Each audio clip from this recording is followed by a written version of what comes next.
UFOs Part 15, Alien Reproduction Vehicles and Immaculate Constellation with Marty Garza.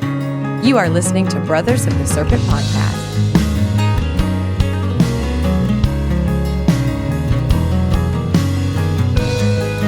And welcome back, ladies and gentlemen, boys and girls, angels and demons, and monsters and serpents. This is Brothers of the Serpent Podcast, and we are coming to you not live from the 10 by 10 by 10 tangent cube of science, where we are nestled amongst the dusty bones of an ancient seabed high atop the Edwards Plateau. We have joining us today remotely Marty Garza of UFO episode fame.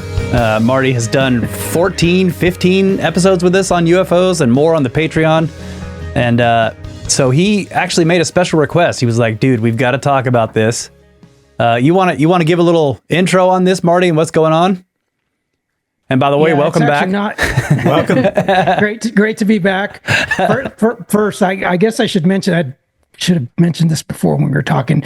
After the last episode, I had mentioned, we talked a little bit about some of the issues that I had prior to the recording the last one. And I just want to give my deepest thanks to all the people that reached out and wishing me well and everything. I really appreciate it. And I think that played a role in me wanting to push this out soon, because felt like I owe you guys something for all the support. And damn right. That's right. We got $20. We got to give him. That's right. we got a donation that says specifically this goes to Marty for Marty's thumbs. Yeah. looking better. Yeah. Yeah. It looks human now, so that's an improvement. Just recently there was some new things that kind of entered into the realm of ufology, I guess you could say. And I figured that I could, as much as I'm reluctant to do it, I could actually add a little bit to this conversation. On November 13th, there's scheduled to be congressional hearings on UAP that'll be chaired by Representative Nancy Mace of South Carolina. Mace, in an interview with News Nation, said that, and I'm reading here, there's a bunch of stuff to read in this, so excuse my inability to read very fluently through. Yeah, this is great, because this is going to be this is like one of the old school. Yeah, this is old school. Like most of the recent episodes I've had to read, but now I can sit back and listen. It's going to be awesome. All right. Well, she indicated that the committee isn't, she indicated that there are some witnesses that the committee wants to pin down for this hearing, but that they aren't identifying them yet out of fear that they could be intimidated out of testifying. In a recent episode of Weaponized, Jeremy Corbell and George Knapp's podcast, they discussed an article published by Michael Schellenberger, and in that article, Schellenberger describes an illegal, unacknowledged special access program named Immaculate Constellation. Schellenberger claims that the program was responsible for collecting multi-agency, all-domain UAP data and imagery, and that much of that material was captured by U.S. government personnel. So there's a trail to verify the where these videos and all the, I guess, sensor data and everything, they can pin this down. It's not just randomly submitted data from like commercial pilots or just random witnesses. This information was said to have come from a new whistleblower who Schellenberger is very cautious not to reveal any information about whatsoever until that individual has had a chance to testify publicly before Congress. He does, however, reveal that the whistleblower prepared a 25-page report that contains quote, an incredible amount of information. This information, Corbell indicates that he and Knapp were aware of Immaculate Constellation for quite some time, and adds that it's an overarching program with a lot of constellations below. And I think that's kind of important. Knapp then mentions that the report refers to the term ARV, which raises red flags for him.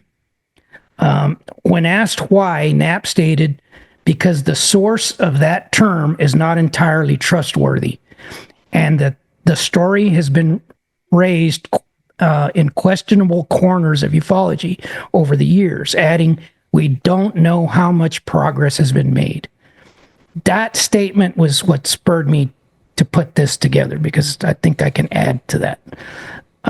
Corbell then points out horrible people get information from time to time. That's possible. Knapp agrees, and he said there's risk in having this information. He adds, asks what's the nature of that risk? Corbell laughs and says, George is playing dumb right now. After a brief pause, the tone changes and Knapp says, this is our insurance policy right here. There is risk in mentioning the name. Is there risk in mentioning the name of that program? Is there risk in reporting about it? Is there risk in even knowing information? Is there risk in admitting that you know that not everything has been made public yet? So what's the information Knapp is referring to? Perhaps the pieces of that story are resting in plain sight, just waiting for somebody to connect the dots. So that's what we're here to do today. Yeah, Corbell sounded he was a little freaked out, I think, in that episode. I mean, I know he's an excitable guy. Like, I love his documentaries, but he can get worked up. But I have to say, I think he sounded a little worried. And then, I mean, Schellenberger, he's done multiple discussions about this, and he also said that he implied that he was told that just mentioning the name of this is going to get him on watch lists, is going to get him his lines tapped. In other words, it's like what do they call it? This name, Immaculate Constellation. Yeah, so now it's us two. We're all screwed. We'll see how many times the word conception will be used in this conversation. Immaculate Conception. Immaculate Constellation. That's immediately what that's obviously what it's a play on. Yeah, right. And I find that interesting. Pasalka said it was a very interesting name, and she comes at it from the religious, historical angle. That's what they call it. Yeah. Like the Immaculate Conception. Like the conception of Jesus Christ. I also thought it was based on what this is supposed to be, which is basically like Marty was just saying, it's a huge collection of saviors. Yes, of the Space Brothers. It's a huge collection of data that has airtight chain of custody, right? So this is important when you're, like he was saying, it's not just random videos coming from randos. This is high quality stuff with chain of custody, meaning they know exactly what sensor, when it was captured, who captured it, when it got uploaded to some other server, and and then they grab all that stuff. At least what I was gathering based on things that Knapp. So that's why it's immaculate. It's immaculate because it's really good evidence. It's a constellation. And it has excellent provenance. It's a constellation because it's a bunch and they're all connected. That's right. Yeah. To form a single picture. Keep in mind that these agencies are not above trolling people. Sure. Yeah. Like sometimes they'll do things purposely just to screw with. It's funny that they would do this with a name that they never expected to be released, though, right? This is a USAP, that's right? True. So this is an unacknowledged special access program, which is illegal. One of the things that they pointed out, and actually I've seen this in other reports, and I think Michael Schellenberger made reference to this too, is how some people like on UFO Twitter and stuff had done some research and found that term effectively didn't exist on the internet in internet searches. There was a spike. The release of this, but there was a spike at exactly the time when Grush stepped forward, which would suggest that whoever he was speaking with, if he was speaking, behind closed doors, with members of Congress, that they may have been doing some research themselves. Like, why? It's odd that term which is a really odd combination of words. It's not something I think you would do by accident. So that might be telling, and maybe that's, as Corbell's suggesting, it's the parent program for a number of sub programs, just like MK Ultra had many different programs below it. The other thing I thought with that spike in searches right after Grush came forward was, is it possible that, because some of his testimony was given behind closed doors, right? Yeah, I guess he's testified behind closed doors. So what if it was the people who know about the program running searches to see if he spoke about it?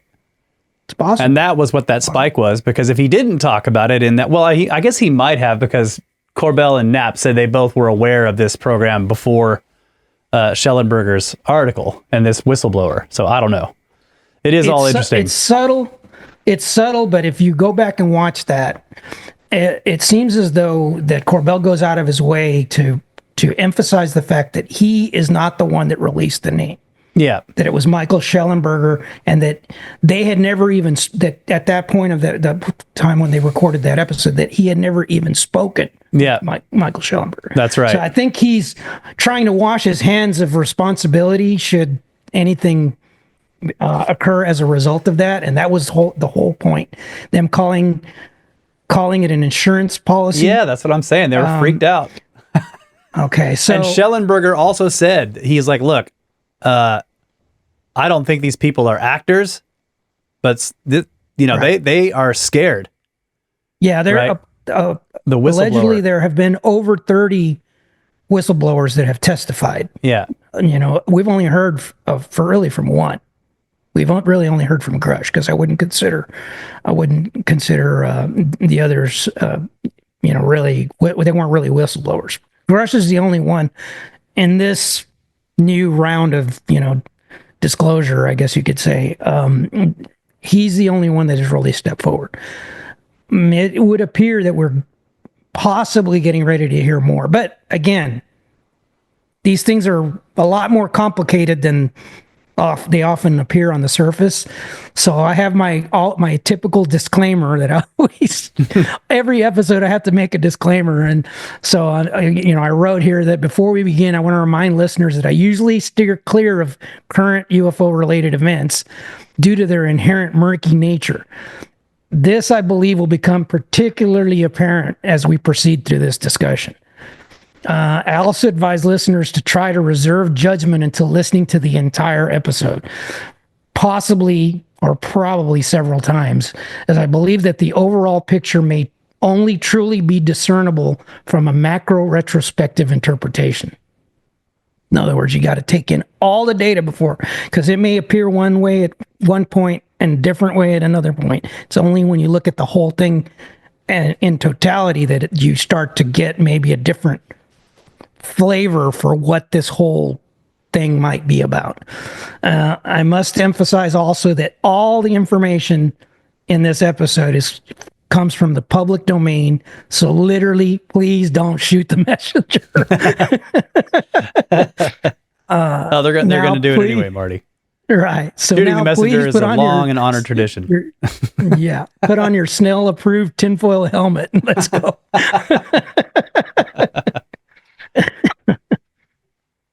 All right. I always start with a quote, right? So this one is, "Oh, the tales we weave when we set out to deceive," by Gordon Novell, a derivation of a quote by Sir Walter Scott. Mark McCandlish was an aeronautical and technical illustrator who created highly detailed illustrations for defense contractors such as Lockheed, Boeing, Rockwell International, and for many publications such as Aviation Week and Space Technology, Jane's Defense Weekly, and Popular Science magazines. In early 1988, McCandlish and a fellow art student friend named Brad Sorensen were invited to a private air show to be held on November 12th, 1988 at Norton Air Force Base in San Bernardino, California.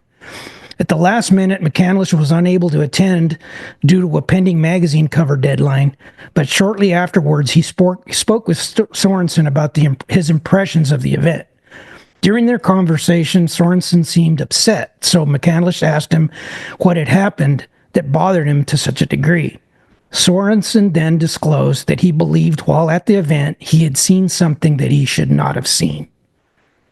Sorensen described being invited by an older friend who served in an administrative position at the Pentagon to aboard. He was invited to board a plane along with a few dignitaries for a short flight. When the plane landed, they found themselves in Palmdale, California at Plant 42, home of Lockheed Skunk Works.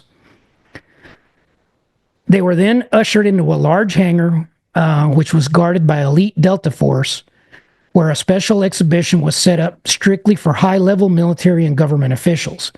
Inside, there were several examples of classified aircraft, including a top-secret high-speed spy plane, which was interesting. Which is an interesting detail because this took place a few years before the rumors of the SR-71 replacement dubbed Aurora began circulating. After a walkthrough, he was taken through a curtain where he noted it was significantly cooler. And there inside, he alleged, were 3 circular craft of different sizes hovering stationary a few feet off the ground. He estimated these crafts were 24, 60, and 130 feet in diameter, flat on the bottom with a raised dome on the top. A 3-star general conducted a presentation and described the crafts as ARVs, Alien Reproduction Vehicles, nicknamed flux liners due to their use of high electrical charge for propulsion. These 3 crafts were all identical, just in different sizes, same configurations, everything. All right. So this is the origin of the ARV that Knapp was this is talking that about. term that Knapp referred to that said raised red flags for him. That was in the report from that Schellenberger. It's supposedly right. It's in the report, the 25-page report that Schellenberger's whistleblower wrote. And it basically is implying this is a reverse engineered craft, or a craft made with reverse engineered technology. And that's what the suggestion is. Okay. All right. Sorensen remarked that the vehicles appeared to be heavily used and crudely finished in rough silver paint. Sorensen was an engineer, and he jokingly said that these things appeared to have been built by scientists and not engineers, because he said the construction was horrendous. He said they had runny paint and the finish was very crude, which is kind of interesting. It's not at all what you would expect from some, high-tech anti-gravity craft, right? Some of the external panels of the smallish craft had been removed to expose its inner structure, and this was accompanied by an illustration detailing what appeared to depict its rather simple construction utilizing many off-the-shelf components. A short video presentation depicted one of the crafts hovering over a dry lake bed and suddenly hopping laterally 3 times before shooting up vertically, disappearing almost instantaneously, and the attendees were told that the vehicles were capable of superlunar travel. Superlunar? Superluminal. Luminal. Superluminal. Okay. Yeah, superluminal travel. Faster than light. Right. McCandless and Sorensen later met to discuss the crafts in detail, and during their meeting, Sorensen created a rough sketch of the craft's layout. The crew compartment contained a 2-foot diameter central column described as an amplifier with 4 conventional aircraft ejection seats attached above a 9-foot diameter flywheel. Below were several oxygen tanks in a circular arrangement. All of this was housed within a 12-foot diameter sphere composed of 3 to 4 inch thick composite material. So you've got this composite ball that all of this equipment was inside of, right? The upper half of which was visible as a dome on the top of the craft, and it had a submarine-type hatch in it, like literally like had a wheel type thing, like way out of place, right? At the bottom was a very large capacitor array made up of approximately 18 plates, which in total were at least 12 to 14 inches thick. This detail led them to speculate that the craft may have employed the Byfield-Brown effect for propulsion, as exhibited by T.T. Brown, or Thomas Townsend Brown's high-energy disc-shaped airfoil capacitor tests in the 1950s. This speculation may have been supported by a statement made by the attendees claiming that the crafts were powered by zero-point energy. Is this some kind of Casimir effect? Is that what they're talking about? I purposely didn't get into too much detail about T. Townsend Brown because we'll probably end up doing like a complete episode on him because he's like one of the most fascinating people you've ever heard about. And he's actually, Jesse Michaels has actually done a whole lot of coverage on him recently. I learned about T. Townsend Brown back in the early 90s and went down that rabbit hole when there was really not a whole lot of information available about him.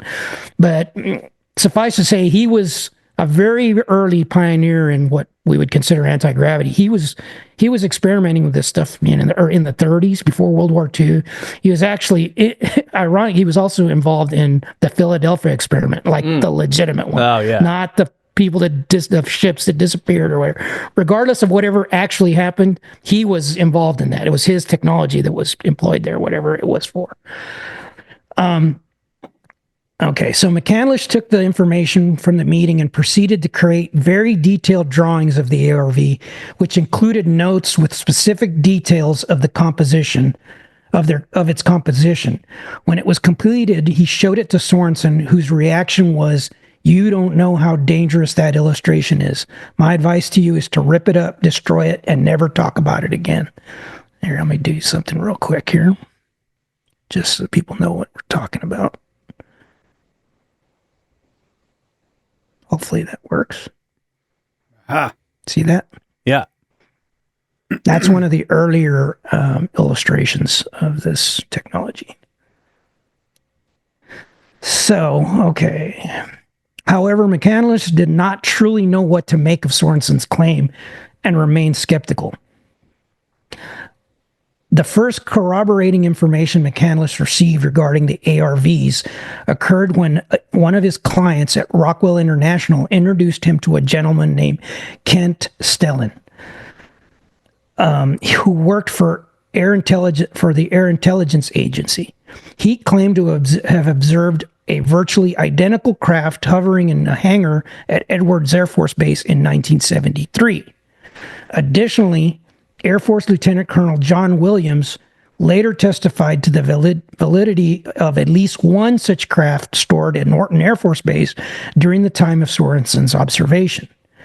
McCandless also discovered that in 1967, a military pilot named Harvey Willman, while flying a C-47 at 12,000 feet near Provo, Utah, photographed a craft virtually identical to the ARV in description.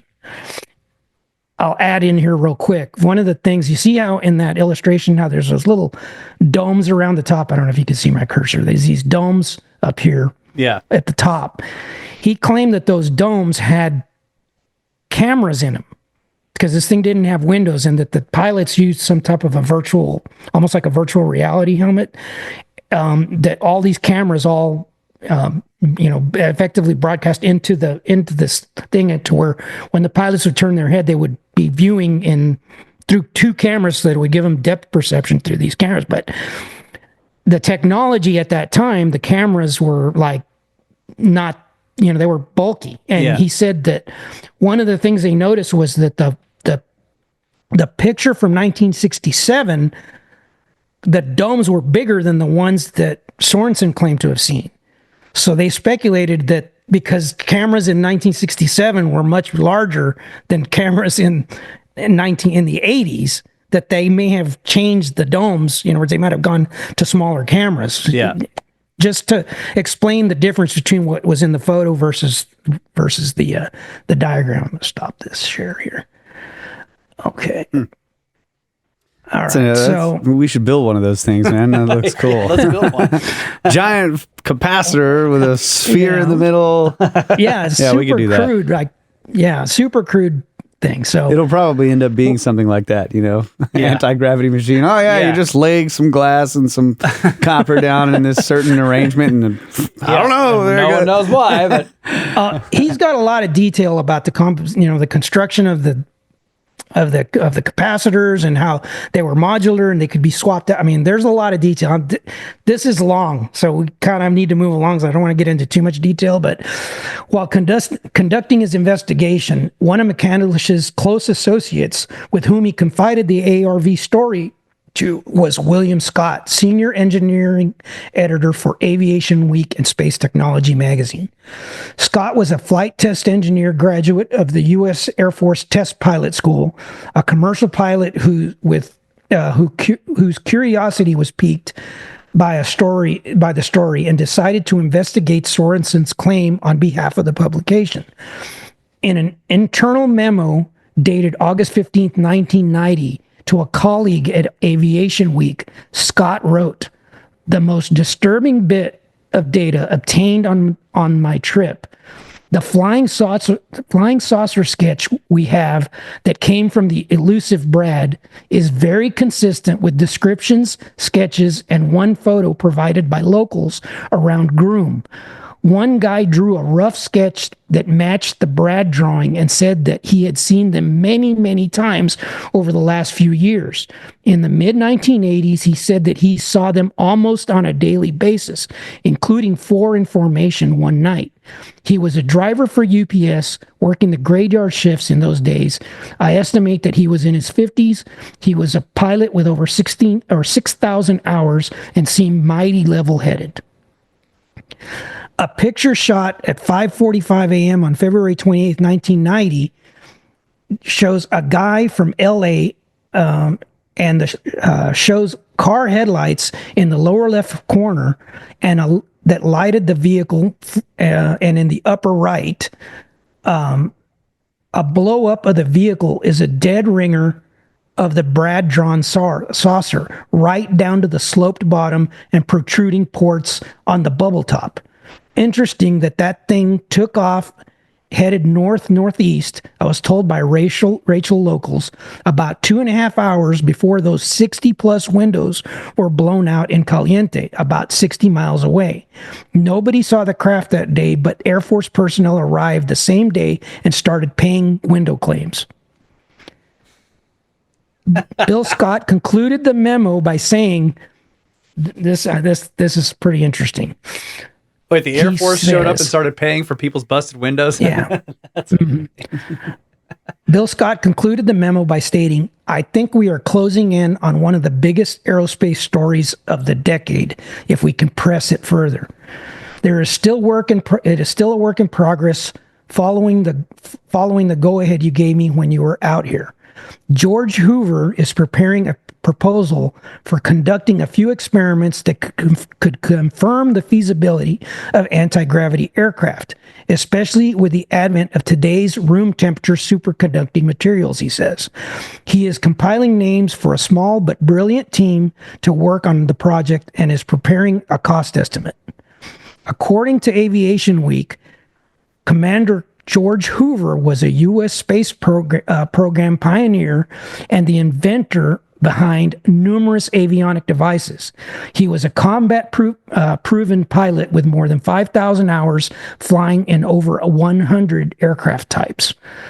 23 years after Scott's memo referenced Hoover's research into anti-gravity claims, on December 3rd, 2013, the Huffington Post published an article stating, according to a renowned U.S. Navy commander named George W. Hoover, who had top secret clearance as part of his work as naval intelligence officer to view the Roswell debris and bodies during the 1950s, eventually told a very select group of people before his death of his beliefs. Those people included his own son, George Hoover Jr., and later ufologist and researcher William J. Brines, both of whom were made privy to what the elder Hoover knew before his death. After many requests, on December 3rd, 1990, Sorensen finally sat down with Scott for his one and only interview that he has ever done on the subject. During the interview, Sorensen made rough sketches of the ARVs and some of the other aircraft that he observed that fateful day. After the meeting, Scott sent a memo to one of his colleagues at Aviation Week, disconcertingly saying, quote, "I feel this spook aircraft business has gotten to the point where at least one other aviation weeker needs to know everything I do." So he was already nervous. He went on to state that his impression of Sorensen was that, to his credit, he struck him as a professional, sincere individual who was relating what he saw regardless of whether it made sense or not. While confident in himself, it was clear that he felt uneasy about talking about the circular vehicles simply because it sounded so outlandish. Although they never chose to publish the story of the ARV program, Aviation Week, Jane's Defense Weekly, and Popular Science magazines did publish several detailed articles covering a few of the other aircraft Sorensen described seeing that day, which is said to have been corroborated by additional witnesses. One of the aircraft Sorensen described was allegedly Lockheed's submission to the Advanced Technological Bomber Competition, ultimately won by Northrop's B-2. The Lockheed aircraft was included in the background of one of the sketches that McCandless made of the hangar layout where the ARVs were displayed. Interestingly, 34 years later, on December 12, 2022, the War Zone published an article titled, "This is what the Lockheed's stealth bomber would have looked like," which included renderings of Senior Peg, Lockheed's ATB submission, based on a photo of an RCS radar cross-section model obtained years earlier by aviation writer James Goodall. The similarity is uncanny. In other words, what I just said there is, in the drawing that McCandless prepared based on Sorensen's sketches, he drew what he claimed was Lockheed's proposal for the bomber program that was ultimately won by Northrop. He drew this thing that looks like a giant. I'm sorry, I have a picture. All right. Let's see it. He drew this thing. All right, let me show you this first. I told you I was going to be bad with the drawings. You're doing good with the reading, man. It's great. All right. This is McCandless's drawing. Wow. Okay, you see that thing that looks like a big F-117 on the right? Yeah. Incidentally, another important point, that flattened football shaped thing there, which was published back then, referred to as pumpkin seed, the flaming pumpkin seed. That, according to Sorensen, was Aurora. So that's the Aurora? But the weird part is that all the drawings and everything that we've seen of Aurora don't look anything like that. No. But yet what the people at Aviation Week were talking about between themselves were about this thing. So it suggests that there's some collaboration to not necessarily release certain information publicly. No, or they found this to be. That's a great drawing. They didn't want to associate it. Yeah. So that's what McCandless drew. And this is what 13 years or more than 13 years. This was in 2022. This is what the debrief, was it? I'm sorry, not the debrief. Yeah. That's what the War Zone published. It's almost identical. It is close. Like, that's a hell of a lucky guess. So it lends some credibility to maybe some of what Sorensen was saying. McCandless continued to investigate the existence of the ARV program through his many industry contacts until 13 years after the event. On May 9th, 2001, he finally agreed to go public with the story, testifying during Dr. Stephen Greer's Historic Disclosure Project hearing before the National Press Club. Stop this share. Years later, in 2010, a documentary film producer named James Allen Higgins watched McCandless's testimony intently. Although he had no prior interest in the subject of UFOs, Higgins became obsessed with the story and decided to produce a documentary that detailed not only McCandless's story, but highlighted the dangers involved in speaking publicly about the ARV program. In September of 2013, while in the final stages of editing the film, Allen was diagnosed with a rare aggressive form of cancer and passed away 3 months later on December 12th. As a result of his unusual rapid decline, an autopsy was conducted, which discovered traces of unnatural radiological isotopes in his body. In 2015, his estate posthumously released his documentary, 0 Point, the story of Mark McCandless and the Fluxliner. I highly recommend people look that up on YouTube and watch it. Okay. It's really, really good. Should we take a break? You want a quick break? I also, absolutely. Just real quick, I want to point out, well, I know. Actually, go ahead. Let's go 2 more paragraphs here before we break, just because we'll be shifting gears at that point. All right. All right, so this documentary was released in 2015 called 0 Point, the story of Mark McCandless and the Fluxliner.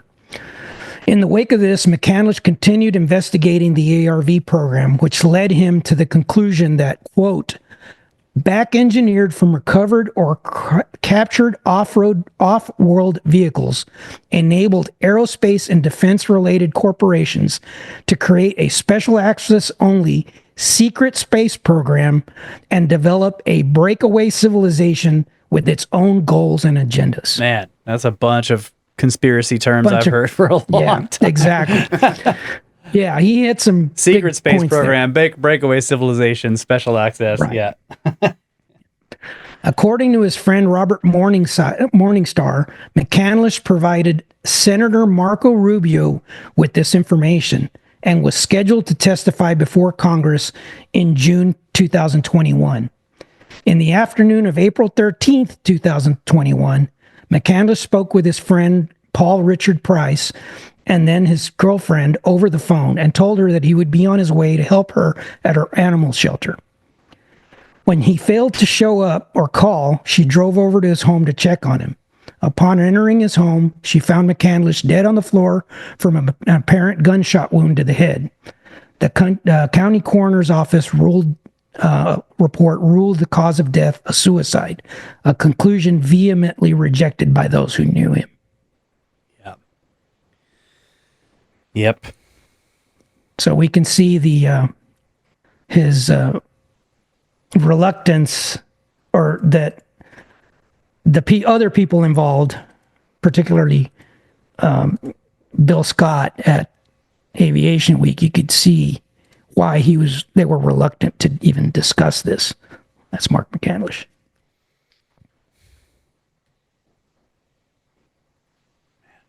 So we can take a break now. Yeah, they will delete you.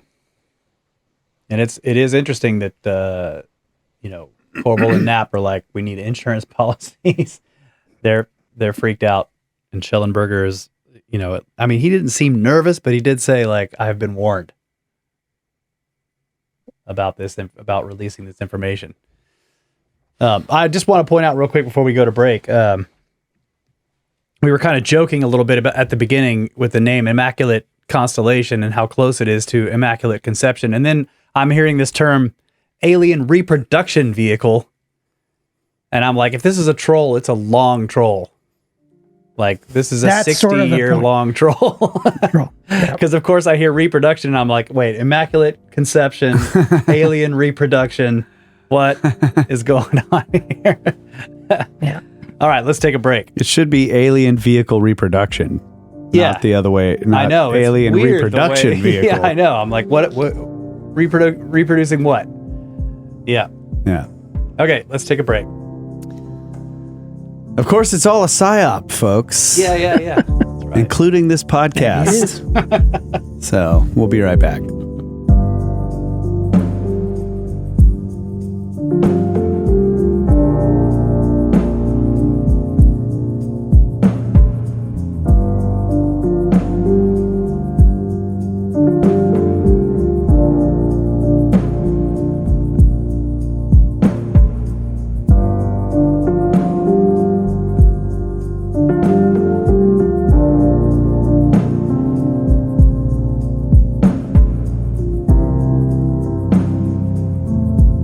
And welcome back, ladies and gentlemen. Brothers of the Serpent Podcast, joined by Marty Garza, the resident UFO, not an expert, not a researcher, and writer extraordinaire. Oh wait, do you call yourself a researcher, but not a... He's a one-handed writer. Yeah. Search and destroy. You don't call yourself an expert, but just a researcher, right? Yeah. In the very beginning of the UFO series, you're like, No, I'm not an expert. an expert, but you are a researcher. Yeah. Okay, Pretty fine. much. I guess that's as good a description as probably going to get out of me, I would say. I just remember that in the very beginning. That's Yeah. he was like very sure to make sure everybody knew he was not an expert, which is classic. That's a classic Snake Bros Yeah. a way of doing things. Like, nope, not an expert. Yep. Just have been studying it for 25 years in serious detail. That's right. Under promise, over deliver. Want to give a shout out to Guild a stranger, Guild Yeah. Stranger in the Discord for sending us these fantastic beers. Thanks, buddy. I think Russ is going to like the lager better. This is an IPA. Fort George Sherman IPA. And that's the lager, yeah. These are cool cans. Fort too. George Short Sands Lager. You want to try this one? Oh, that's good.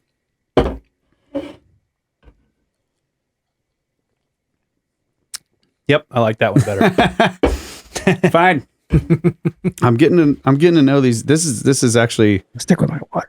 I think, 6.5% alcohol. Can't drink these all day on the beach. And by the way, I didn't have a tanning booth problem, folks, just in case you were wondering. I was shark fishing on the beach for 3 days and didn't wear enough sunblock. Yeah. I just got burned up. Anyways, please continue, Marty. Yeah. Cheers. Cheers. All right, jumping back to the beginning of the ARV story. In early January 1989, shortly after learning of Sorensen's experience, McCandless reached out to another one of his government insiders, Gordon Novell, who he was aware had a shared interest in UFOs. After McCandless relayed details to him about the ARV story, Gordon Novell and U.S. Air Force Lieutenant Colonel George Eulig, head of research and development for Hercules Aerospace at the Bacchus Works in Magna, Utah, approached Sorensen to obtain Bacchus further Works. details. Bacchus Works is the name of this government aerospace place. In Utah.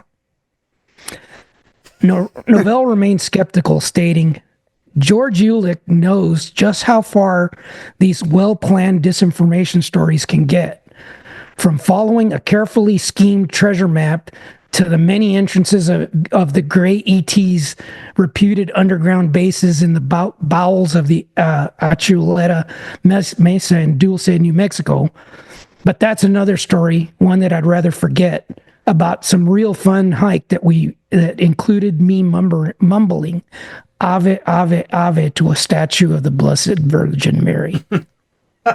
Another immaculate conception. And by the way, reference. I mean, for anyone that doesn't know, Bacchus was the Roman name for Dionysus, the god of wine. Yeah. The god of revelry and wine. Which in Debauchery. In certain, sort of esoteric circles is connected with Jesus. Yeah. The god of wine. Yeah. It's just interesting. It was immaculately No, conceived. He was immaculately conceived. Yeah, so Bacchus was thrice born also, right? Yeah. He was, Again, that's why like the it's saying that Trismegistus. yeah, he was they're not conceived above out of the leg of Zeus. they're Sorry. not above trolling people, possibly.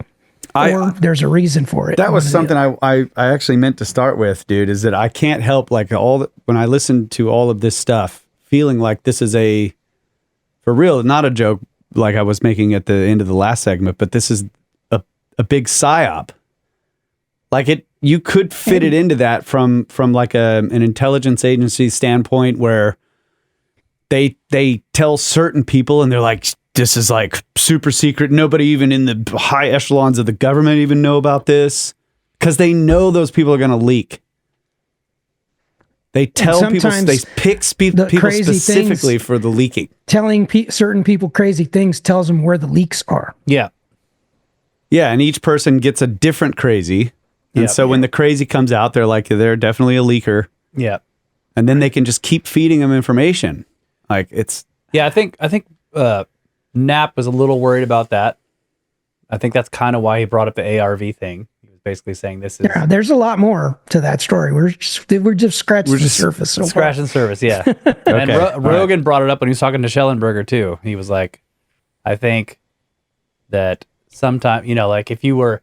Like, let's say that you were trying to hide actual, now they call it non-human NHI, non-human intelligences, that you had contact with them, or maybe that you just had black projects with amazing technology that you would occasionally have these people that come out as whistleblowers to just misdirect everyone into the wrong direction. I have a question. Is there anyone from, say, Russia, like any stories coming out of Russia that their governments have been like recovering craft or anything? Yeah. So there are a lot of people, like actual Russians, or are these also Americans that were in Russia and stuff like that? Actual Russians. We're gonna discuss. Are they in America or are they in Russia? Up in this conversation. Somebody in Russia. Russians in Russia. Okay. Russians in Russia that will come up in this. Okay. Multiple countries, not just about 2 Russia, hours too. from now. Yeah. Sorry. Okay. Yeah, I don't know anything. So I just, it's I think that's good. It was just one thing that occurs to me. It's like, is this only happening here? Sometimes it's better not to already be influenced by the lore. You know what I mean? Looking at it with fresh eyes, you may spot things that people that are, deeply into this on a daily basis, sometimes you can't see the forest from the tree. I may be a little bit deep into the Skirp lore. You never know. Okay. All right. So Sorensen agreed to discuss details of the incident with Novell and Uhlig under the conditions of total anonymity. In 2010, Novell wrote a book on the subject titled Supreme Cosmic Secret, in which he refers to Sorensen as Leonardo Sanderson. Brad Sorensen never spoke publicly about his experience, nor confirmed or denied that the event ever took place. But one question at the core of the ARV story has long been how he managed to gain access to the presentation intended strictly for high-level military and government officials. In Supreme Cosmic Secret, Novell wrote, quote, Sorensen stated that his benefactor had been immediately recognized by the captain of the Delta Force Guards, who had saluted him smartly, but was very friendly.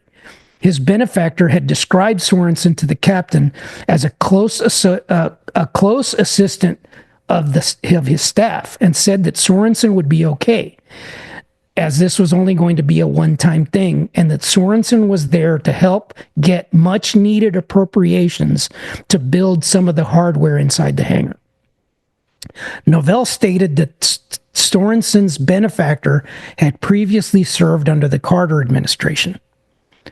Sorensen had allegedly become a multimillionaire by the age of 30 by shrewdly securing a percentage stake in the rights of defense and aerospace patents for which he provided critical drawings.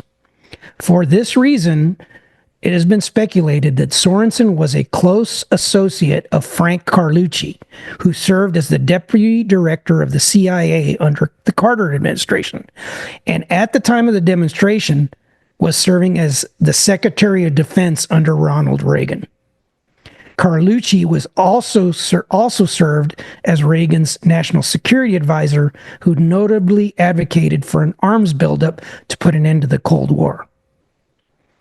These were exactly the types of prerequisites one would not only need for access, but to the demonstration, but also run of the table for who would be granted access. Furthermore, and potentially more important, Carlucci also served as the chairman of the Carlyle Group, a private equity firm that invests heavily in defense and aerospace contracts, and as the director of Wackenhut, a private security service company responsible for guarding a variety of high-security government and public facilities, including nuclear power plants.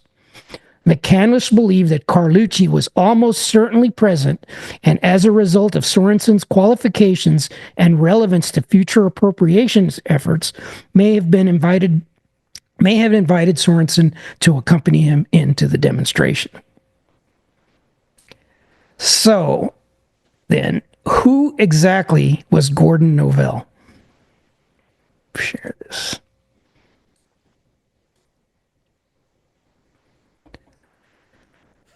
Gordon Novell was a private investigator and electronics expert from New Orleans who studied engineering at Northrop Aerospace Institute. Novell had connections to Morningstar Associates, an organization with alleged connections at the CIA and the Defense Department.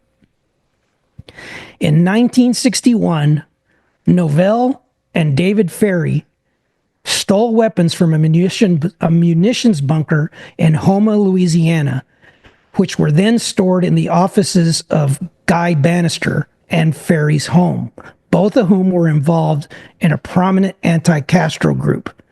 Novell claimed that this was done as part of a weapons transfer arranged by the CIA under Operation Mongoose, and Bannister was later implicated as the weapons supplier for the Bay of Pigs invasion.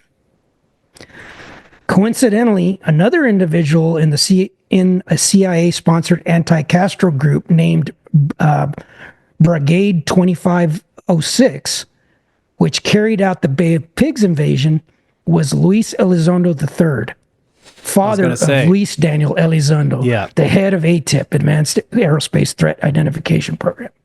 Yeah. But I digress. He mentioned that on his last Rogan interview. And when I heard that, it was like, yeah, I know that. Yeah. Yep. Guy Bannister was an FBI investigator and assistant superintendent of the New Orleans Police Department. David Ferry was a pilot alleged to be a friend of an individual named Lee Harvey Oswald. Novell not only knew Lee Harvey Oswald and Jack Ruby, but he also went on to serve as chief of security for Jim Garrison, district attorney of New Orleans, during his investigation of the JFK assassination. However, Novell claimed to have been working for Garrison on behalf of the White House to destabilize his investigation. In an interview with Garrison conducted by Playboy magazine, it was stated on March 23, 1967, he ordered the arrest of Gordon Novell as a material witness in the conspiracy to assassinate President Kennedy. Garrison responded, "I can't go into all aspects of Novell's activities because I have a live case against him." And he went on to state, "There is no doubt that Gordon Novell was a CIA operative." Novell filed a $10 million libel suit against Garrison for suggesting that he was involved in the assassination. In this regard, Garrison stated, quote, "My attorney filed a motion for a deposition to be taken of Novell, which meant that he would have to return to my jurisdiction to file his suit and thus be liable for questioning in the conspiracy case. Rather than come down to New Orleans and face the music, Novell dropped the suit." In 1965, Novell formed International Dynamics Group in New Orleans, which manufactured and installed electronic eavesdropping devices for politicians and diplomats. He also had connections to a CIA counterintelligence agent named James Jesus Angleton, who was involved in MK Ultra.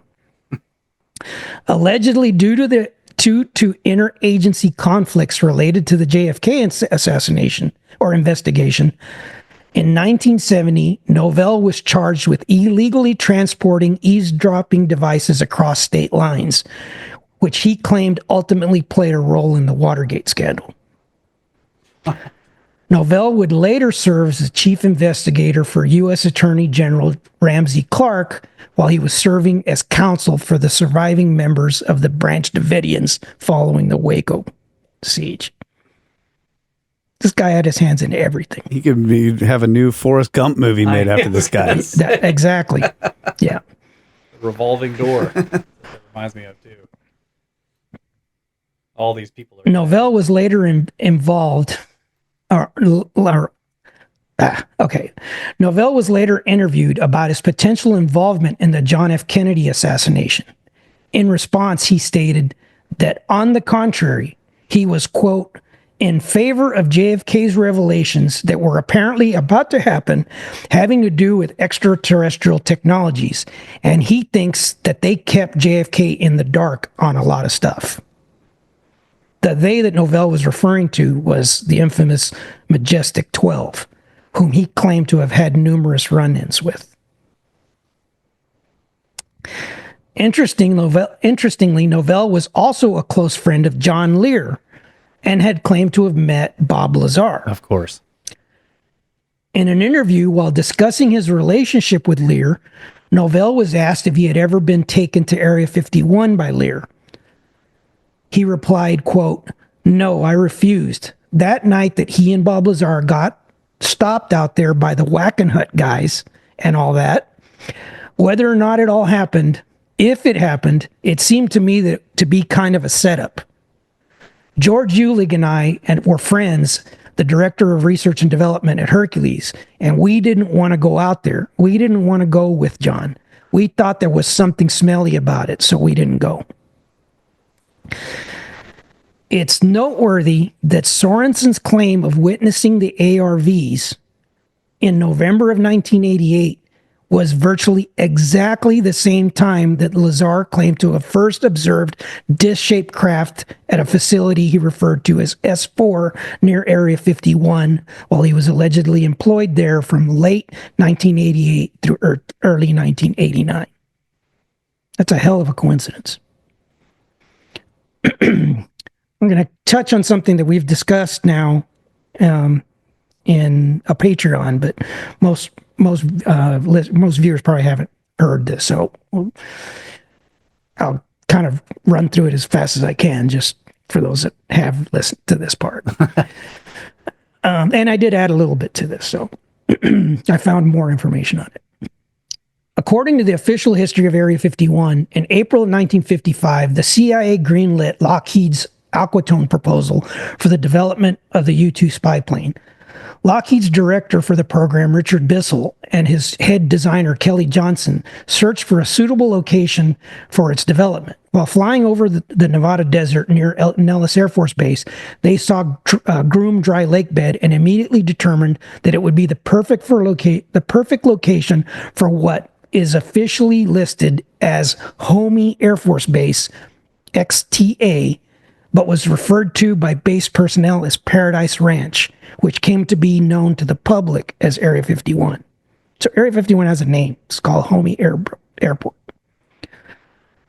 However, a little investigation reveals that this was the location of a pre-existing base with two 5,000-foot runways established in 1942, known as Indian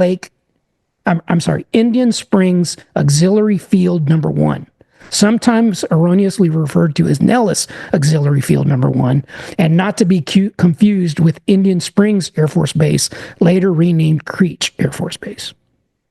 Creech is right. If anybody saw the temple to SecMet that I posted in the Discord recently. That's right there across from Creech.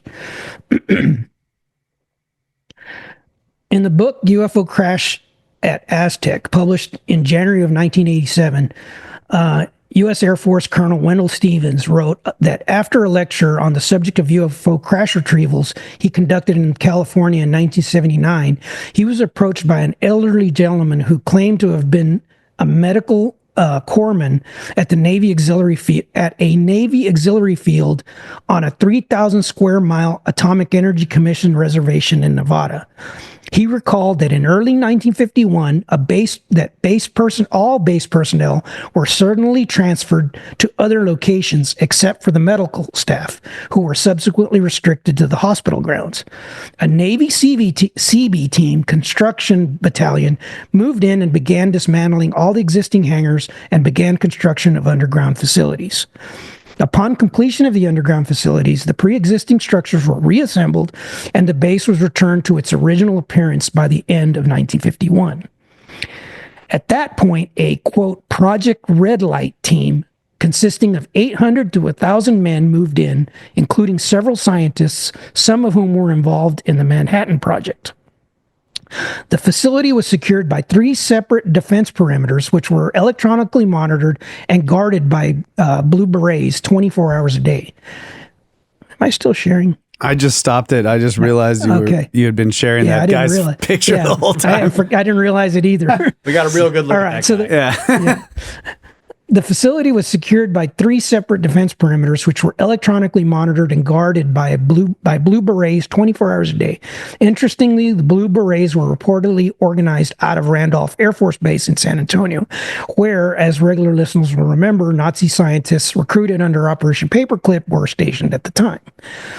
According to witnesses, Project Red Light, quote, Project Red Light research was said to cover UFO propulsion, UFO weaponry, and examination and descriptions of UFO hardware. There were even rumors of attempted repair and reconstruction of captured UFOs. And there were rumors of attempts to fly the captured craft or copies of them. And he heard that of a successful flight of one of those vehicles. The facility was said to have had at least 3 captured UFOs, nearly complete, and 1 disassembled. Of particular note, he claimed that, quote, one of the operational UFOs was said to have exploded in flight with 2 U.S. test pilots aboard. Stevenson, you want to say something? Nope. Okay. Stevenson was skeptical of the unsubstantiated claims, but mentioned a few of the basic details of the story during a subsequent lecture. Soon after, he was contacted by another individual who claimed to have been a Navy engineer assigned to a CB team construction project within the Atomic Energy Commission reservation 50 miles south of Tonopah, Nevada in 1951. The witness claimed that the project involved the removal of existing runways and structures and the construction of new underground facilities. Upon completion, the runways were relaid and the site was returned to how it appeared before. When the CB team moved out in late 1951, a group of civilian staff moved in. In 1981, Stevens met with a former Navy chief medic who in the late 1940s and early 1950s was assigned to a, quote, Navy facility located 50 miles northwest of Las Vegas, Nevada. The witness claims that around 1951, there was a base alert and all the personnel were evacuated except for the medical and security staff. The medical staff were restricted to the hospital grounds for 6 to 8 months. While restricted to the grounds, he learned that the CB team unit was conducting some type of heavy construction. He provided the name of his medical commanding officer, U.S. Air Force Major R.V. Painter, who was oddly in the Air Force rather than the Navy. Interestingly, Major R.V. Painter is associated with the Blue Berets and was the named individual in charge of an alleged UFO recovery operation in 1967 by Corporal Ray Thomas. So to review, we have 3 witnesses, each claiming that in early 1951, the runways of an auxiliary air base in the vicinity of Groom Lake were removed and relayed following the construction project related to a Project Red Light. So is there any evidence to corroborate these claims? In January 5th, 1951, edition of the Las Vegas Review-Journal contains a story related to a major construction project underway titled, quote, Indian Springs Project Keyed to Defense Plans, which cryptically states, quote, it is understood from reliable Washington sources that the overall expense of the construction project may run somewhere around $3 million. Actual details of the program are cloaked in a secrecy blackout, and no information will be released regarding the use to which the construction will be put when it is completed. So that appears to be verification that something was going on there, which we now know is Area 51. Yeah. Right? But yet this was 4 years before Area 51 was officially established. In the 50s? 42. 1951. So yeah, $3 million. Like, I wonder what the $3 million is not much. But in the 50s, maybe it's a lot. That's a pretty significant amount of money back then. Yeah, back to today, that's nothing, right? I mean, the other thing that occurs to me is like, this is classic government. Like, you want underground facilities, and you've got Area 51, which is like a massive place. You could put them next to the runway, but no. Tear the runway out, do the underground facilities, and then make a new runway. Yeah, put it back exactly like it was, so that satellite pictures. Yeah, there was 2 5,000-foot runways there. This is the birth of Area 51, right? This is before the official story of it, right? They claim that there was nothing, there was nothing there, and now all of a sudden find out there was already. Why would you remove the runway to do underground facilities? You could just put them over there because it's a huge place. And these have nothing. This is way before the Aquatone project had ever been approved, so this has nothing to do with any aircraft project we're aware of, right? I mean, I guess it's possible that the runways were already dilapidated and needed to be repaved anyway. So they were like, we'll tear it up and then we'll dig bunkers. And I don't know. It's just weird. And why was it? It was top secret, allegedly, right? So, but $3 million is not much. I mean, that's back then, though. Remember, what did a car cost at that time in 1951? A couple $100, few $100, $500 maybe. So in relative dollars, it's probably quite a bit. Russ is running the math right now, I'm sure. The other comment I had, let me think.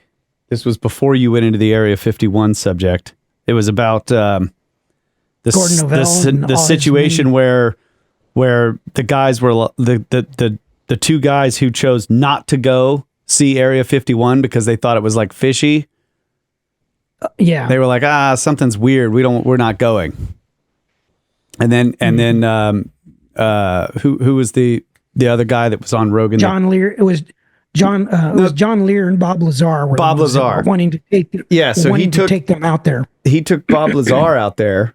Bob Lazar was taken out there and saw some stuff, but these other 2 guys were like, something's fishy and we don't want to go. Right. That's weird. Like, these are all apparently like either military guys or people work for the government, right? Yep. And 2 of them are like, no, we're not going because this is fishy. Like, they're suspicious of these other government or military guys of trying to show them something that, like, at that time, what could the suspicion have been? Lazar was allegedly working on these, disc-shaped craft. Why wouldn't you want to see it? And you see what I'm getting at? What was their suspicion? Well, there were. I guess there's like some built-in assumptions in my life that people would know what I'm talking about. At that time, keep in mind, this is before anybody knew or the public knew there was such a thing as Area 51. They didn't find this out till later. Yeah. Bob Lazar is actually the one that, George Knapp is actually the one, because George Knapp is the one that actually initially interviewed Bob Lazar. So at that time, they were going out there because you can only get within like 5 miles of the, right, if it's even that, of the base. But they were going out there at night to watch these things flying out of there, because supposedly the test flights were on, I think, Thursdays, and they would go out to watch these things. But very famously, one day when they went out there to view these things flying, They got busted. they got caught by the security, and they realized that Bob Lazar worked there allegedly. So that got him in trouble, and that's why he came out. He was trying to protect himself by going public with the information so that he didn't disappear or whatever, right? So there's a lot of backstory to that. So they were suspicious because they already knew there was top secret stuff going on there, and they didn't want to get caught in a scandal. I didn't want to. That's what I'm trying to figure out. Novell did not. I didn't put that in here because it's not completely relevant. But Novell did not trust Lazar's story. He didn't believe it, even though he's doing his own research on this ARV program. He didn't believe that what Lazar was saying was true. He said there was too many inconsistencies. He just didn't buy it. He didn't buy Lazar's story. But he was friends with Lear, so he associated himself with Lear. And there's other things related to Majestic 12 between Lear and Novell Lear's also, but again, strange not character. But my Lear is. I get what maybe my I point get is what not you're clear. asking. You're trying to figure out why is he suspicious. I mean, you can be suspicious of somebody's story, but if they're like, dude, you need to come out here and check this out, and then they're like, no, I we're would not say even going to the go. way I would explain that is like the term that everything looks like a nail to a hammer. I think that analogy might apply to that. Like everything looks like a setup to a CIA guy who specializes in setups. That's what I was getting at. Like, was there suspicion that they thought they were about to be set up in a psyop, like that they were going to see something fake and think it was real, and then that's interesting Maybe to so. me. That was my point. Spy on spy stuff. Yeah, If they thought that their own people because it's all part of the same government, they're trying to fucking pull a psyop on us. That to I'm me glad you speaks see the volumes about this complexity of this. entire thing. Right. Yeah. Right. Exactly. That's what I'm talking about. How this shit gets real murky. Okay, so $3 million so you keep approximately.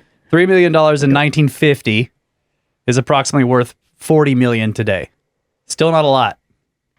Not a lot, bro. Be hard pressed to build Of underground course, facilities. what things, the cost of things in terms of like construction was probably also a percentage less than it's not- $40 million like, it's in not buying totally just power, but you're dollars. still paying less for Right. everything too. So Right. Underground, Yeah, exactly. I mean, excavation is just expensive. It's Yeah. Yeah. Well, who knows? And who knows, the number given might not have been true either. Like, Well, they you might have been remember- downplaying it, right? You remember the in the Scablands, that stretch of the highway they call $1 million mile. It only cost them $1 million. Yeah, that's true. Like, come on, dude. We look at that now and we're like, no, this is a this is a $40 million this is a $40 million job. Yeah, well, at that point, so if there were two 5,000-foot runways, then you're talking almost at that. Now, we're based on the 2 miles of $1 million runway. a mile. That's almost $3 million, right? Yeah. So that's actually pretty damn close. But I'm talking about the underground facilities. Yeah, they had to dig Yeah, stuff exactly. out, fill If it you with had to concrete, excavate and fill with concrete, that's a do all the plumbing and the electrical and everything, put in that's generators. a huge job. Yeah. Yeah. All right. So, well, I don't know. Maybe the aliens get less than minimum wage or something.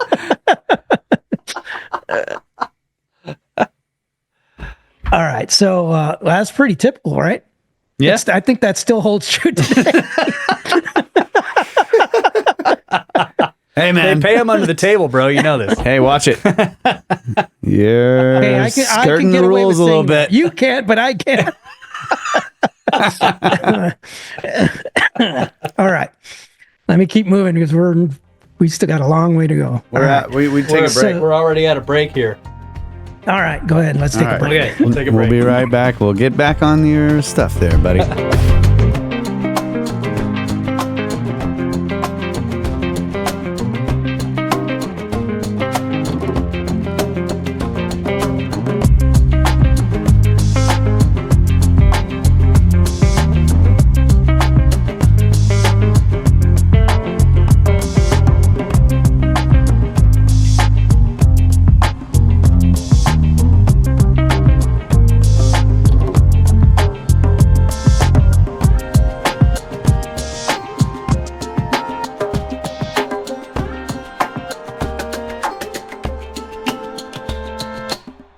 Snake Bros Institute for Advanced Coprolite Studies, ladies and gentlemen. Here with Marty Garza, and we are discussing some deep history of UFO government lore, probably related to the Immaculate Constellation stuff that's about to happen, I think. Is it gonna get around to that, Marty? Yep, it will. Okay. We're very gradually creeping our way that way. All right, excellent. I put that up for Kyle. That's Bob Lazar.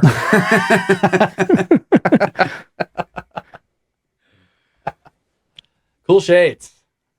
All right. Okay, so the April 1980 edition of 73 magazine, a publication for amateur radio enthusiasts, printed an article by David Dobbs titled Hams on the Trail of UFOs, the Army's Flying Saucer Movie. Did you see it? The article discusses the work of highly respected researcher Leonard Stringfield regarding UFO crash retrievals, and more specifically, movie footage shown to select military radio specialists in 1953, a fact confirmed by multiple independent witnesses. The approximately 5-minute long film depicted a 15 to 20 foot diameter silver disc shaped craft with a dome on the top and a 3 foot tall open hatch on the bottom embedded in the sand, guarded by 10 to 15 military personnel. The film then cut to the inside of the craft with what appeared to be a control panel in multiple colors. The film scene then showed 2 tables whereupon were dead beings dressed in tight-fitting suits in a pastel color. The radar specialists were instructed to consider what they had been shown, but not to discuss it with anyone. However, they were later told that the film was a hoax and to forget the whole thing. Within days of the 73 magazine article publication, the author Dobbs was contacted by an individual named Mike Hunt, a retired radio maintenance specialist. Yes, the infamous Mike Hunt. Yes, I remember this guy. A retired radio maintenance specialist with a Q clearance who worked for the Atomic Energy Commission. The information he provided to Dobbs was forwarded to Leonard Stringfield in a letter dated April 5th, 1980. Hunt alleged that from 1961 to 1963, he was stationed at a facility 60 miles east of Yucca Flats, which was referred to as Area 51. I should note that 1 month later, on May 12, 1980, an article reporting on Operation Ironclaw, the failed Iranian hostage rescue operation, appeared in Newsweek magazine and stated that exercises for the operation were conducted at a top-secret facility named Area 51, the first ever media reference of such a term. Hunt claimed that under the tightest security, an operation was conducted there at Area 51 under the code name Red Light. This involved flight tests of an object simply referred to as IT. Hunt further disclosed that he was always required to go indoors when it was taking off or landing. However, he did see it once when which he described as a saucer-shaped craft 20 to 30 feet in diameter and pewter in color. Hunt contacted Dobbs because he felt that the intact craft described in the Army Flying Saucer Movie article in 73 magazine may have been it. Hunt went on to provide several additional interesting details.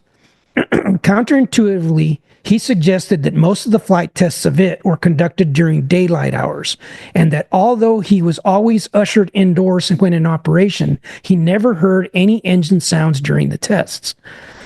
Related specifically to his field of work, Hunt noted that radios on the base often died during test flights and then suddenly returned to operation, and he was unable to determine the nature of the intermittent failures.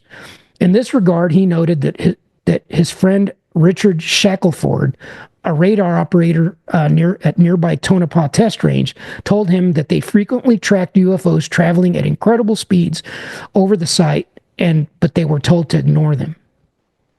Hunt also claimed to have known of its test pilots and stated, I was reminded constantly that no matter what I saw, I could be in serious trouble if I ever talked about it.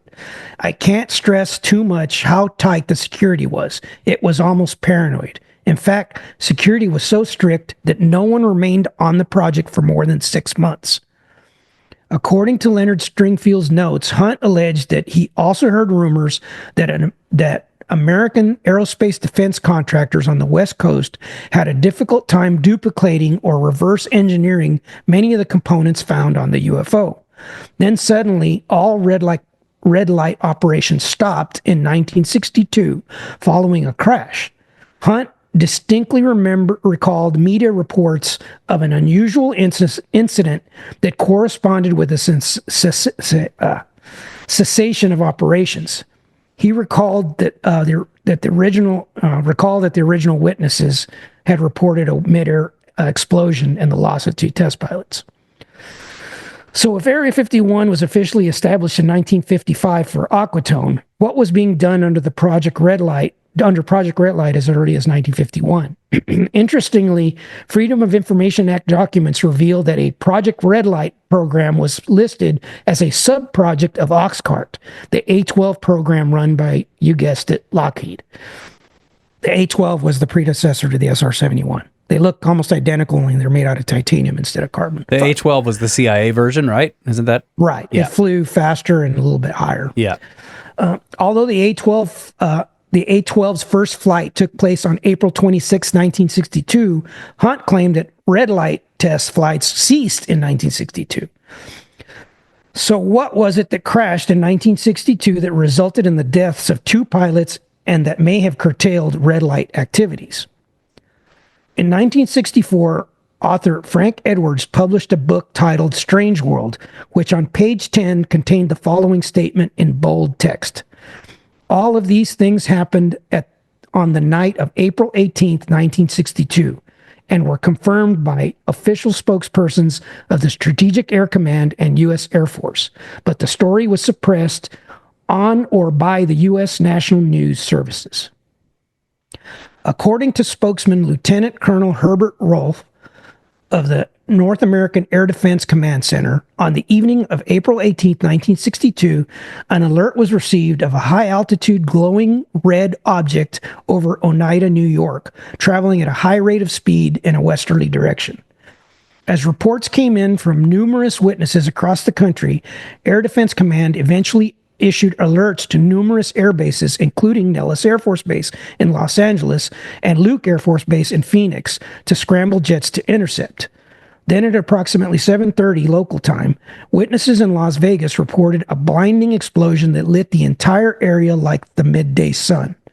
The following day, the Clark County Sheriff's Office conducted an unsuccessful search and rescue operation, and the Las Vegas Sun carried the headlines, "Brilliant Red Explosion Flares in Las Vegas Sky."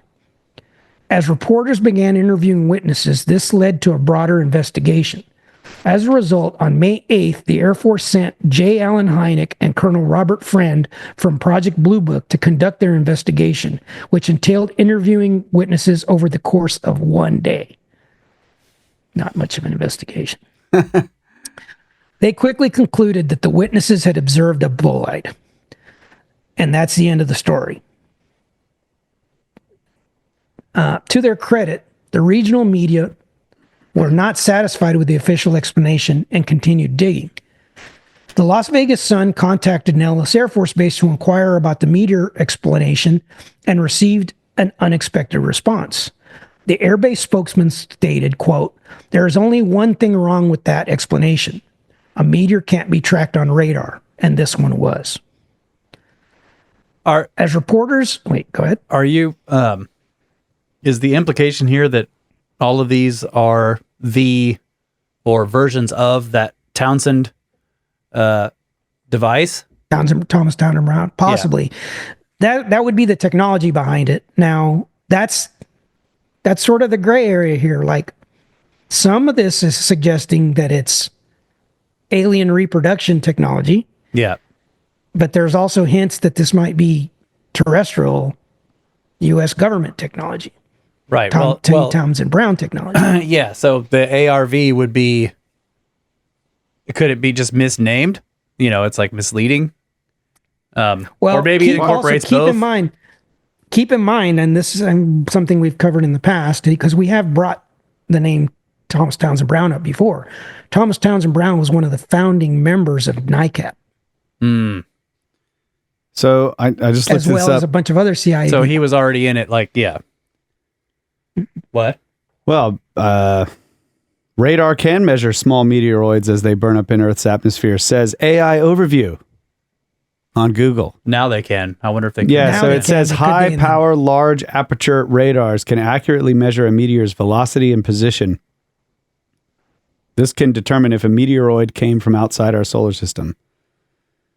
Okay. Let me look up when they first could do it. That might be. Because I just find that weird. Like, don't why think it'll can't matter. radar track a meteor? Like, why not? There's other It's an object in the information in sky. this It's that going will- like this. Meteor's like, phew, Yeah, it comes well, back around. Yeah, there's other data in this that suggests there's no way it could have been applied. Yeah. Yeah, and again, 1962. But all right. So, but I'm just thinking of this. There was no indication given on that, that stuff about the Townsend vehicle, whether it would shut down Right, power. but this can get. I mean, we can just keep digging deeper and deeper and deeper into this. Keep in mind also, then this is probably not very well known, but allegedly Thomas Townsend Brown got his ideas for this as a download from some non-human Sure. intelligence. Okay. Yeah. A chicken or the egg? I don't know. Yeah. Like it's very difficult to parse all of this That's out. part of so. the spookiest story never told Right. right there. Yeah. Yeah, exactly. And that's something we'll cover because there's even more parts to this. It's almost its own not only one episode, it could be maybe even more than one. Okay. Okay, radar was So- able to detect meteors in the middle of the 20th century after the ionized trails left by meteors were discovered to We be didn't detectable. have radar until the middle of the 20th century. Yeah. During World War II, it was noticed that meteors could create false echoes when radar was used, and this led to more work on analyzing and detecting meteors. Radar can be used to determine the size, locations, and speed of potentially hazardous objects like asteroids and comets. So it's been used to observe but- asteroids since What type 1968. of radar, though? Is it like aircraft radar, or are those different types of radars? Like there's more than one. Type He of named it. radar, It was right? like specific wideband. What did you say it was? Well, the one they use to find size, location, and speed of potentially hazardous objects like asteroids and comets. High-power, large aperture radars can be used to determine if a meteoroid originated from interstellar space. We're not talking about that. That's definitely not. We're just talking about aviation ones that- radar. Right. They detect In other words, meteors. that's not what they're going to have at the Air Force Base, right? That's a completely different technology. But what they're saying here is that they realized it in the middle during World War II when they were noticing that meteors could create false echoes when radar was used. Maybe I don't think that's particularly relevant as we get in further into this. Well, whoever this guy was that says they can't be detected by radar was wrong. That's all I'm saying. Okay, so reporters from Clark, reporters and the Clark County Sheriff's Office continued their investigations, more curious details began to emerge that further cast serious doubts on the bolide explanation. For starters, the witnesses in Las Vegas were adamant that the object was traveling horizontally in an easterly direction before the explosion. This did not seem to fit with the accounts from Kansas and Colorado across the country, who initially reported it from New York. Jim Stallmaker, a reporter for the Las Vegas Sun, who personally witnessed the object, described its appearance as that of a flaming sword. Likewise, photographer Frank Mangio, who witnessed the explosion of the object, also described it as a tremendous flaming sword. The Nephi Times in Utah reported that Nephi Sheriff Raymond Jackson and several other witnesses observed the object pass overhead as all of the electrical power in the area temporarily went out.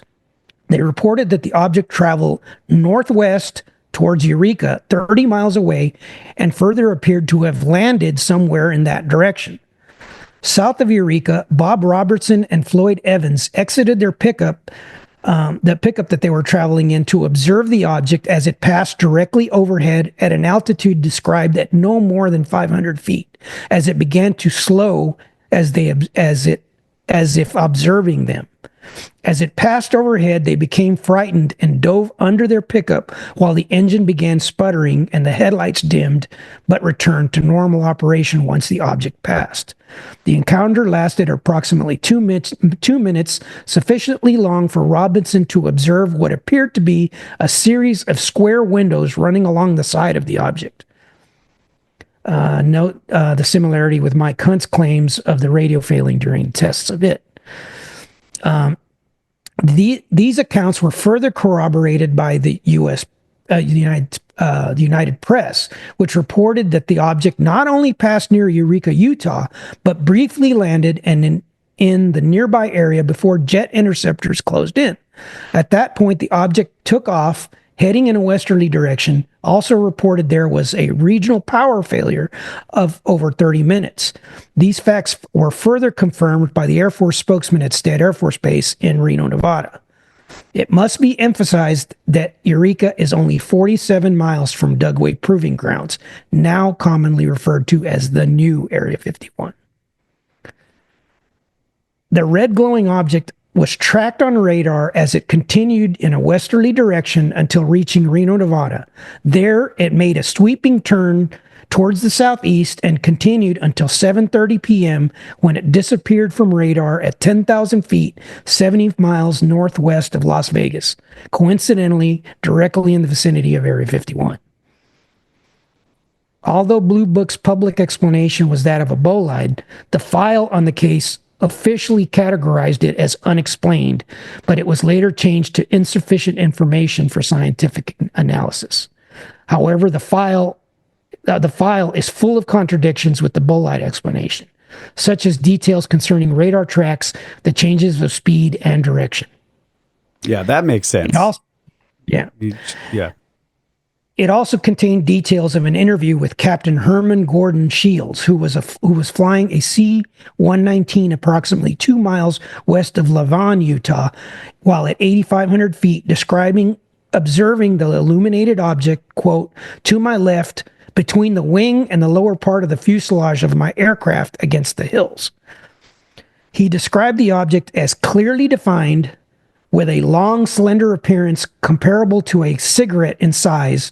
That is the diameter with respect to the length of the object. The forepart, or the lower part of the object, was very bright, intense white, such as a magnesium fire. The second half, the aft section, was clearly distinguishable yellowish green, or yellowish in color. I would say that the object was just about divided in half, the forepart being intensely white and the aft section being more yellow in color. No visible exhaust or tail visible. This was corroborated by a pilot of a Bonanza Airlines flight who reported the light passed beneath his aircraft, which was flying at 11,000 feet. Furthermore, the report states that the flight time from the initial track over Oneida, New York, till the loss of the track in Las Vegas, Nevada, was 32 minutes, far too long for a bolide. Curiously, the report also included that the object came in over Cuba and apparently landed in rough terrain west of Eureka, Utah. All right, so what's the relevance of that? We're back in Utah. What was going on in Utah earlier? I forgot. Gordon Novell's friend, George Ulick, was in Utah, and there are other Utah things in this. Oh, there was an Air Force base there called Bacchus. Yeah, that's where George Ulick worked. Yeah. And there's also Dugway Proving Grounds there, too. In 2004, Gordon Novell formed a company named RAM Gravionics, LLC. According to Novell, RAM stood for Replicated Alien Machine, a twist on the ARV reproduction vehicle term. In the book Managing Magic, author Grant Cameron states that, quote, from mid-2004 through 2009, the CIA covertly authorized, supported, and sanctioned a comprehensive effort by Graham Gravionics to organize a science team and develop a plan to once again reverse engineer this extraordinary transport technology. In 2009, Cameron received, this is where things start getting real murky. In 2009, Cameron received an invitation from Novell to a dinner meeting with him and 8 other individuals, 6 of whom he did not recognize. The meeting took place on March 16, 2009, which was claimed to have been the group's 4th meeting. The discussion was led by Dr. Stephen Greer, who Novell referred to as his dear friend. And the purpose of the meeting was, quote, to propose over a proposed official U.S. government UFO ET disclosure program. It included a UFO President of the United States briefing for President Obama and a documentary proposal written and for producer Steven Spielberg. This was described as part of a civilian government liaison UFO operation by the CIA. Cameron added, quote, it listed Pandolfi as the U.S. government liaison control officer, Gordon Novell as the production control executive, and Stephen Greer as the executive producer. Other names attached to the program were Jim Mars, Richard Dolan, Hal Puthoff, Bruce Maccabee, Stanton Friedman, and producer Bob Emenegger. In the meeting, Greer stated that the President of the United States briefing, eyes only, is a total disclosure and demonstration of the evidentiary chain that will be put before the President of the United States regarding UFOs, exobiological life forms, commerce with these life forms, UFO technology, and the inherent impact of such upon the world. Novell's primary interest was related to energy production technology. But in an interview on the new reality show on June 2nd, 2010, Novell claimed, quote, we are trying to make a movie. POTUS briefing, eyes only, the supreme cosmic secret, which is what we are trying to do in Hollywood. It is a total expose of it. We want to be the disclosure, the full-blown disclosure of the whole thing. So we've got A, the technology, and B, we've got all the information because we know where all the bodies are buried. A lot of bodies are buried out there. I think we are going to make a movie, the most sensational movie in the history of the world. It's going to expose the whole thing. Is that a euphemism, or is he talking literally about alien bodies? I think he's talking about human bodies. Human bodies. For what? Like, because they killed a bunch of people to keep it quiet? What does he mean? Dead test pilots? I think that's the suggestion. Killed people, yeah. No, well, it could be multiples, but I think primarily he's referring to human bodies. Yeah.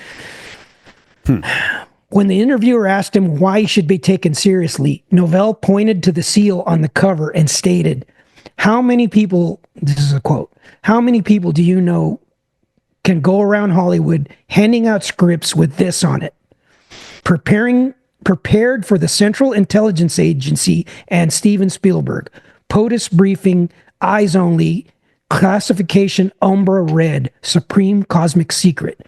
U.S. government liaison control officer Dr. Ronald Pandolfi, proposed official government disclosure program. Isn't that about as formal as it gets? When pressed why his group was being allowed to was not being stopped, Novell responded, quote, because I have their authority. I have their authority to put these seals on there. They all know this is going to happen. In a separate interview, Novell claimed that his organization was attempting to communicate with extraterrestrial intelligences through an experiencer named Lisette Larkins. That name will ring a bell to certain people. We'll get to that. Who claimed to be receiving information downloads from a non-human intelligence. In 2008, See, here we have that gray area again. Yeah. Aliens giving the information, or is it human technology? All right. In 2008, Novell gave ufologist Jim Mars a $6,000 retainer for a film project named Kingdom Come. Novell also claimed to have worked with the ufologist Bill Hamilton, and it was noted previously, worked with Hal Puthoff in addition to Jack Sarfati. Jack Sarfati is another one of those names that turns up everywhere. And Kingdom Come. Now we have another Yeah. biblical term. But before all of that, it just reminds me of like, Hollywood. They keep just telling old stories again. They're not writing really anything new. Yeah. right. I don't know, man. It sounds so fishy. I just Get ready for this one. okay. Before all of that, and at least as equally significant, in 1996, Novell was hired by Colonel John Alexander to serve with him alongside Dr. Edgar Mitchell, Hal Puthoff, Bruce Maccabee, as the founding members of Robert Bigelow's National Institute of Discovery Science. Of course. NIDS. One of the organization's more notable in-depth investigations was that of giant triangular sightings, which occurred approximately at the same time when Bigelow purchased Skinwalker Ranch in Utah. Because of this connection, in an interview in 2006, Novell was asked if Robert Bigelow was involved in RAM gravionics. However, Novell denied Bigelow's involvement, stating, quote, Mr. Bigelow is worried apparently about his funding from the Senate and Congress for his inflatable habitats that he's putting up there in the shuttle and some of his satellite work. And if he does this work on alien technology, then he won't get funded.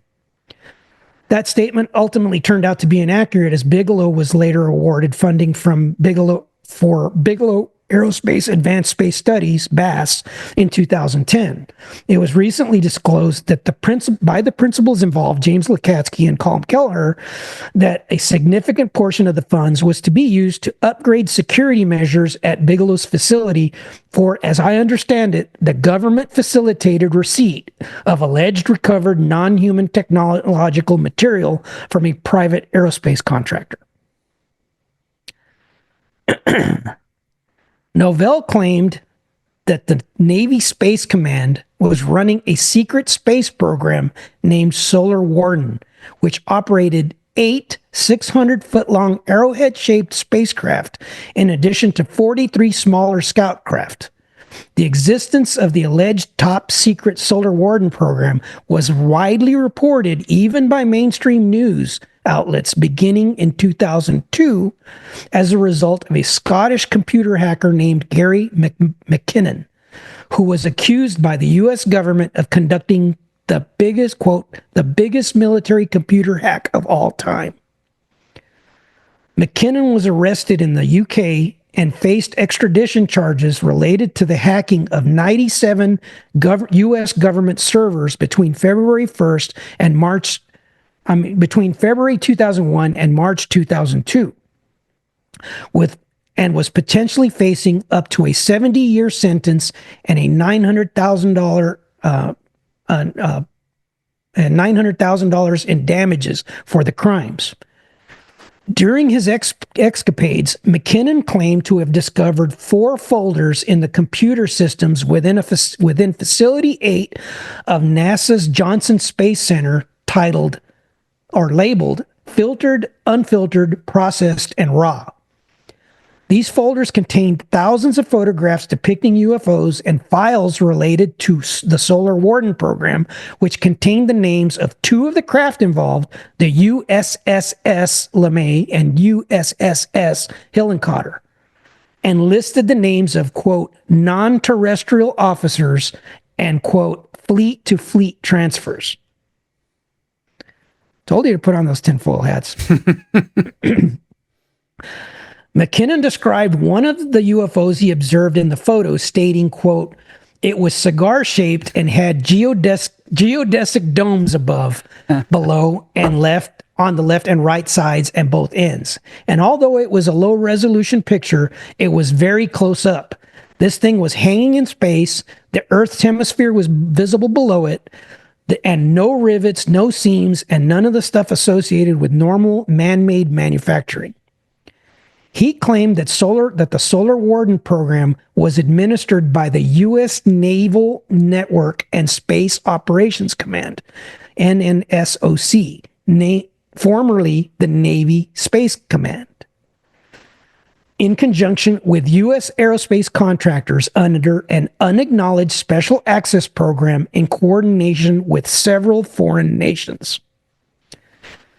As unbelievable as McKinnon's allegations sound, an investigative researcher named Darren Perks published an article in the Huffington Post in September 2012, which reported that in response to a FOIA request he submitted to the Department of Defense in 2010 regarding Solar Warden, to his astonishment, he received an email response which read, quote, "About an hour ago, I spoke to a NASA rep who confirmed that this was their program and that it was terminated by President Obama. He also informed me that it was not a joint program with the Department of Defense. The NASA rep informed him that you should direct your FOIA request to the Johnson Space Center manager." McKinnon's extradition to the U.S. to face charges posed a potential predicament for the Department of Defense. By doing so, McKinnon would be allowed to testify in open court, and his counsel would be able to subpoena government officials to testify under oath about the contents of his discoveries. In 2010, UK Prime Minister David Cameron discussed his opposition to McKinnon's extradition with President Obama. The BBC quoted Obama as stating, quote, "One of the traditions we have is that the president doesn't get involved in decisions around prosecutions and extradition matters. So what we expect is my team will follow the law, but they will also coordinate closely with what we have just stated is an ally that is unparalleled in terms of cooperative relationship. It is now in the hands of the British legal system. We have confidence that the British legal system, with the British legal system coming to a just conclusion, so we await resolution and we will respect that process." On October 16, 2012, UK Home Secretary Theresa May announced, quote, "I have concluded that Mr. McKinnon's extradition would give rise to such high risk of his ending his life that the decision to extradite him would be incompatible with Mr. McKinnon's human rights." That's what I thought. He didn't get extradited. Resulting from this, all charges against McKinnon were dropped. Yeah. End of story? Of course not. No. Time for a break? Yeah, it's break time. Let's see. And I was going to say that this stuff he found had nothing to do with the X-37 project, right? No. That's yeah. Okay, we can cut for a break. Okay. It's not the end of the story, though. Stay tuned for the end of the story, folks.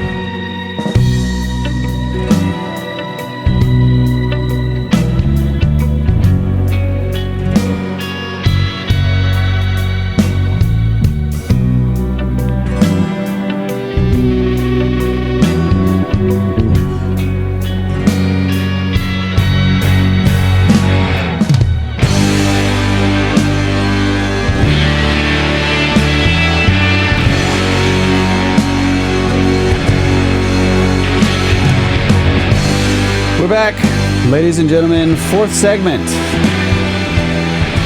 Possibly going to be a sixth segment on this show. We don't know. I'm skeptical. Marty thinks we're going to knock it out. But yeah, let's keep going so we can get through this.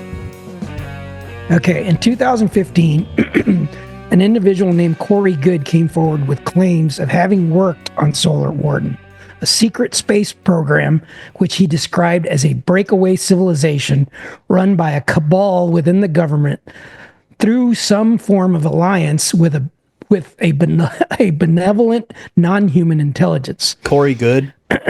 I recognize that name too. Good story gets exponentially more outrageous. Yeah. So I won't delve into it here. But if listeners are interested in learning more about the claims, I recommend visiting Dr. Michael Salas' exopolitics.org website, which contains a vast amount of information on the case. I only mention Good here because the subjects of secret space programs and breakaway civilizations have come up in several alleged whistleblower interviews lately. And spoiler alert, the subjects are central to Diana Pasulka's latest book, Encounters, in which she claims to have worked with someone whose family was in a secret space program, and suggests that Tyler D., a.k.a. Tim Taylor, NASA mission specialist and high-ranking NRO officer, may also have attempted to recruit her children into the program.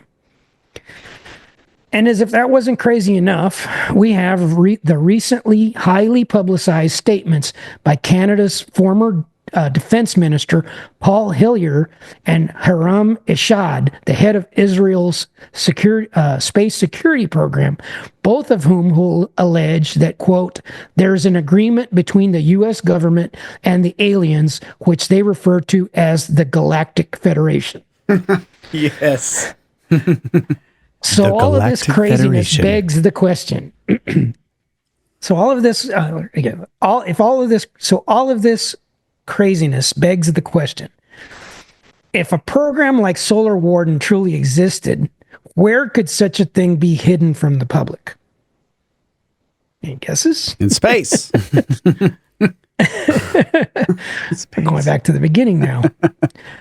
On January 17th, 2010, George Knapp interviewed Gordon Novell on Coast to Coast radio show. During the interview, Novell mentioned his prior invitation to Knapp to accompany him to a location in the Utah desert where he claimed the Solar Warden crafts were being deployed. Bacchus Base. Yep. I will remind you of Novell's partnership with the U.S. Air Force Colonel George Uhlig, head of research and development for Hercules Aerospace at Bacchus Works in Magna, Utah, Bacchus Works, which is only 70 miles from Dugway Proving Grounds, and coincidentally very near Eureka, Utah, where the Project Red Light craft allegedly was witnessed to have landed. As noted previously, one of Novell's associates in RAM Gravionics was an individual named Ron Pandolfi. For those unfamiliar with the name, Pandolfi succeeded Kit Green and Jim Semivan in their positions as CIA Deputy Director of Science and Technology, otherwise referred to as the CIA's Weird Desk. Pandolfi later denied his association and that the CIA gave Novell authorization to proceed with his intentions. In Managing Magic, Grant Cameron states, quote, I know this to be untrue based on two pieces of evidence. One, Bob Emenegger told me that he had received a phone call from Pandolfi asking him for help with the production. And two, in Dan Smith's February 2007 chat board, he Best Possible World Hypothesis, he details a series of emails back and forth between Novell and Pandolfi that indicate that Pandolfi not only helped Novell, but met with Spielberg on two occasions. Smith begins the posting by quoting an email from Novell, quote, Langley's major players are indicating they or their business surrogates will support financially. Although he may have downplayed their association, upon Novell's death on October 12, 2012, Pandolfi wrote the following cryptic message, which may reveal much more about their true relationship. Quote, and this is Pandolfi's quote after Gordon Novell's death. I met Gordon at an offbeat place at night where people might meet to have a private conversation and perhaps where only one might walk away. But I had known Gordon for many years. Well, at least I knew a shadowy figure that might have been Gordon. We did walk away that night, and in the shadows, at different times and directions, but somewhat in step, with a shared vision of accessing the truth and making the world a better place. Gordon's path thereafter was a tangled web of many falls, and there may have been times when I received or made a call. He loved and respected the princess, Pandolfi's wife, who incidentally claims to have been teleported to Earth from elsewhere, and served as godfather to Kashmir, Pandolfi's daughter. He climbed up the mountain, spoke to the wise yak, and butted heads with the blue goat. Gordon was always ready for a fight, ready to win that fight, with confidence that he was right. My confidence in a better world, inspired by Gordon during that night, that now in the shadows, there is more than one of us meeting tonight. That's so weird. I don't even know what to do with that. I mean, what? Yeah, exactly. But let's see what might have been suggesting. There was I tried to place an emphasis on a sentence in there about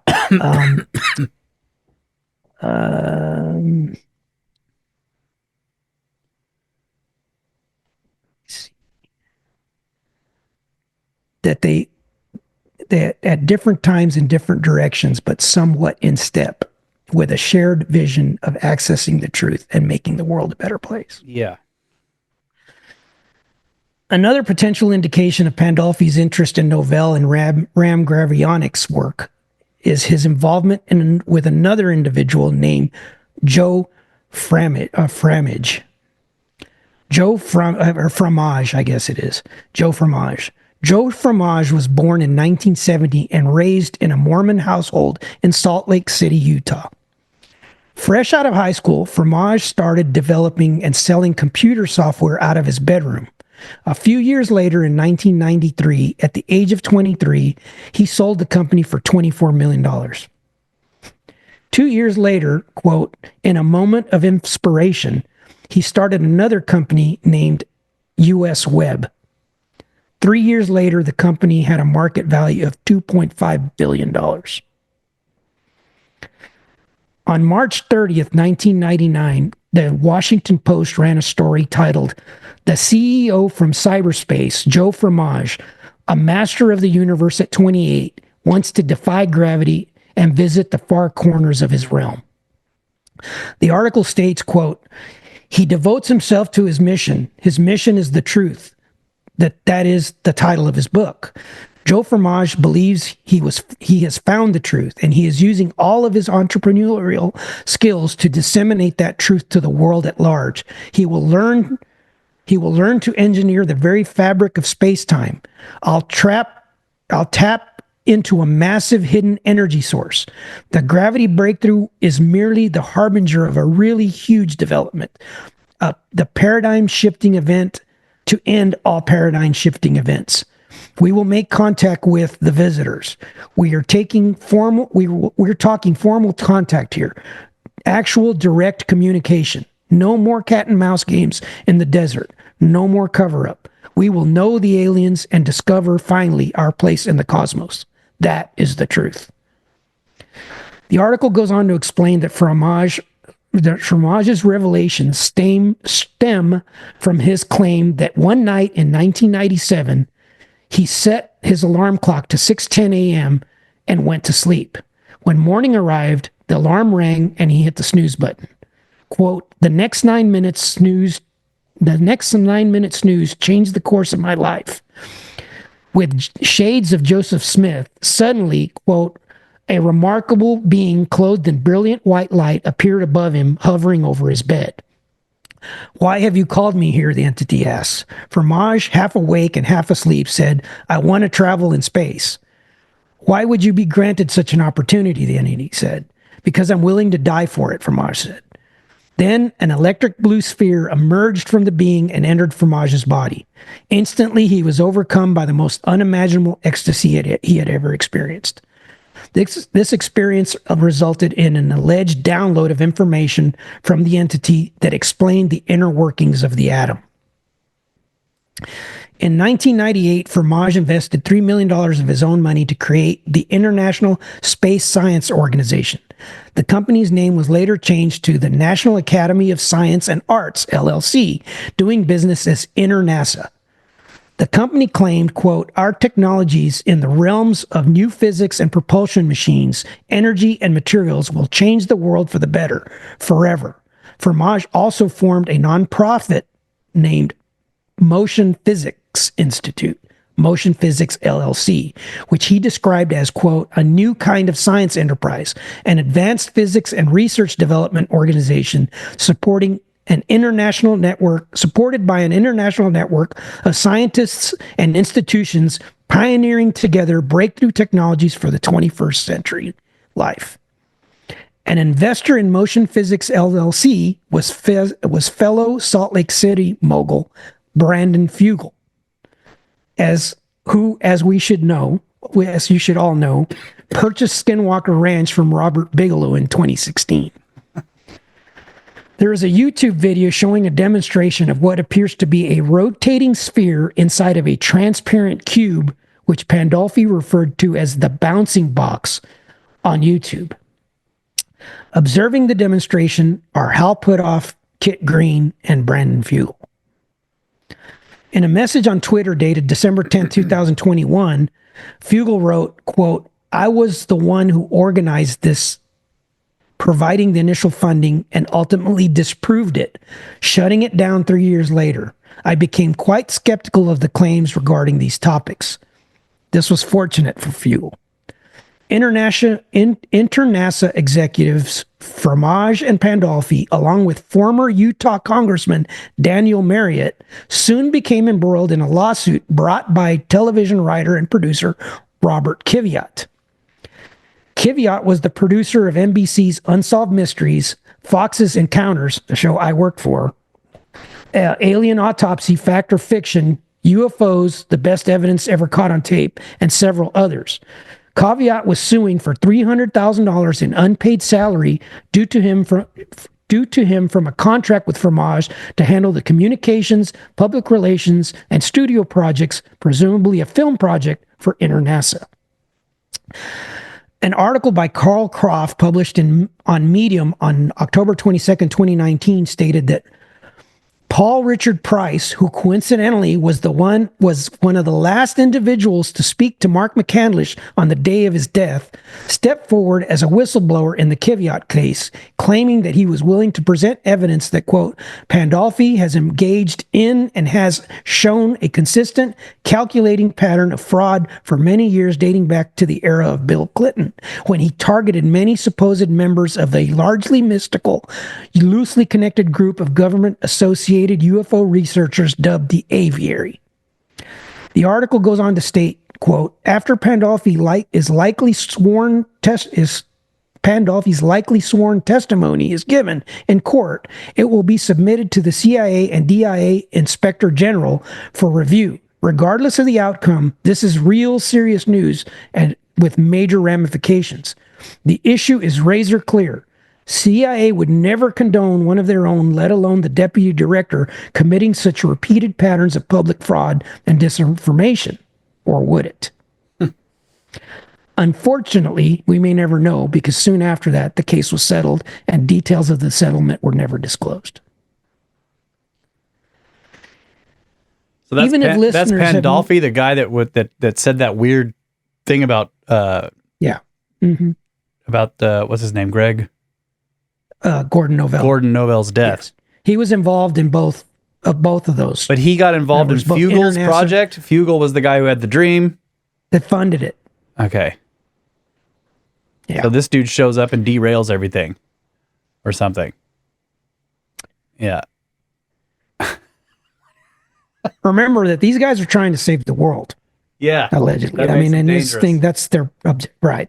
So, okay. So Even if listeners have never heard of Gordon Novell's RAM Gravionics, nor Joe Fromage's InterNASA, they should still sound eerily familiar, as they could be considered the prototypes for Tom DeLonge's To the Stars Academy, TTSA. The involvement of Jim Semivan, Pandolfi's predecessor as the former CIA Director of Science and Technology, Hal Puthoff, a brilliant scientist involved in virtually every UFO-related technology program we know of, including RAM Gravionics, motion physics, NIDS, BAS, etc. Steve Justice, former Director of Advanced Systems Development for Lockheed Skunk Works, Christopher Mellon, National Security Affairs Advisor, and Lou Elizondo, former U.S. Army Counterintelligence and Director of Advanced Aerospace Threat Identification Program, ATIP, in many ways mirrors the staff involved in the previous organizations. In addition, each was allegedly founded on the intention of commercializing anti-gravity technology. During the launch of TTSA, it was announced that, quote, one objective is to harvest the technology to build a vehicle that will almost instantaneously travel through land, air, oceans, space by engineering the fabric of space-time. Such a vehicle could also float like something from science fiction, Steve Justice says. We have had glimpses of this science that could make this possible. It's not outside the realm of possibility if the necessary resources are in place. Let me share a picture very quickly.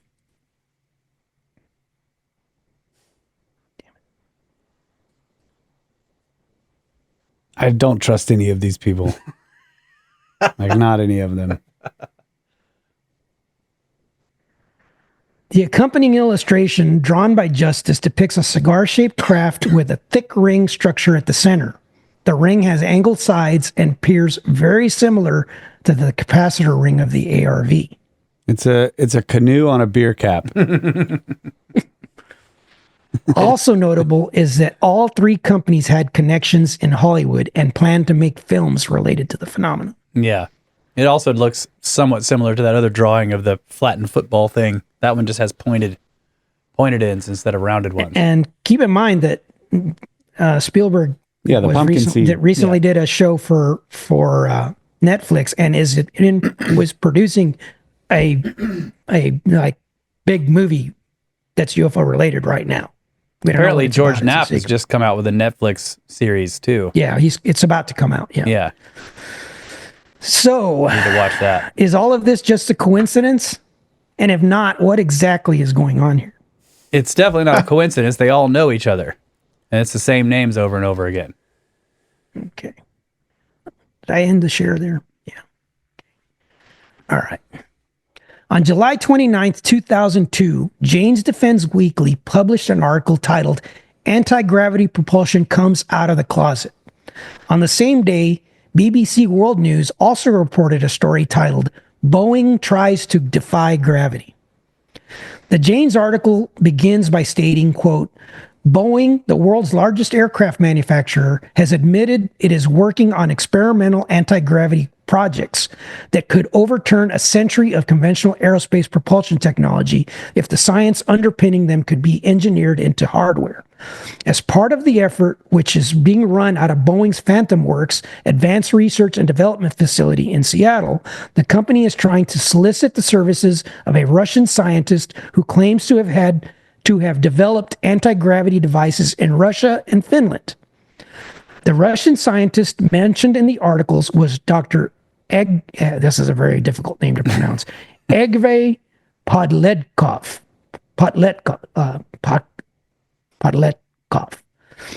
who appeared in an article in Britain's Sunday Telegraph on September 1st, 1996, under the headline, Breakthrough as Scientist Beats Gravity.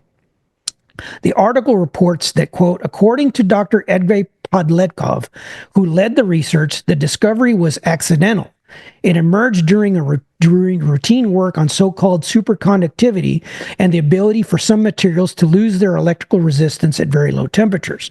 The article adds, what makes this claim different is that it has survived intense scrutiny by skeptical independent experts and has been accepted for publication by the Journal of Physics, D, Applied Physics, published in Britain's Physics Institute of Physics. The Janes article goes on to report that Boeing dived into development of a collaborative relationship with the scientist in question, Dr. Edgay Podledkov, has its own internal project named GRASP, Gravity Research and Advanced Space Propulsion. The article further adds NASA's Marshall Space Flight Center in Alabama will shortly conduct a second set of experiments using apparatus built to Podledkov's specifications. I should add that this facility is in the Redstone Arsenal in Huntsville, Alabama. An article in New Science on July 30th, 2002 stated that Dr. Ning Li, then at the University of Alabama, Huntsville, independently predicted Podledkov's observation in 1989. The Huntsville Business Journal wrote that in 1999, Dr. Ning Li, described as, quote, a trailblazer in the field of anti-gravity research, started a company, AC Gravity LLC.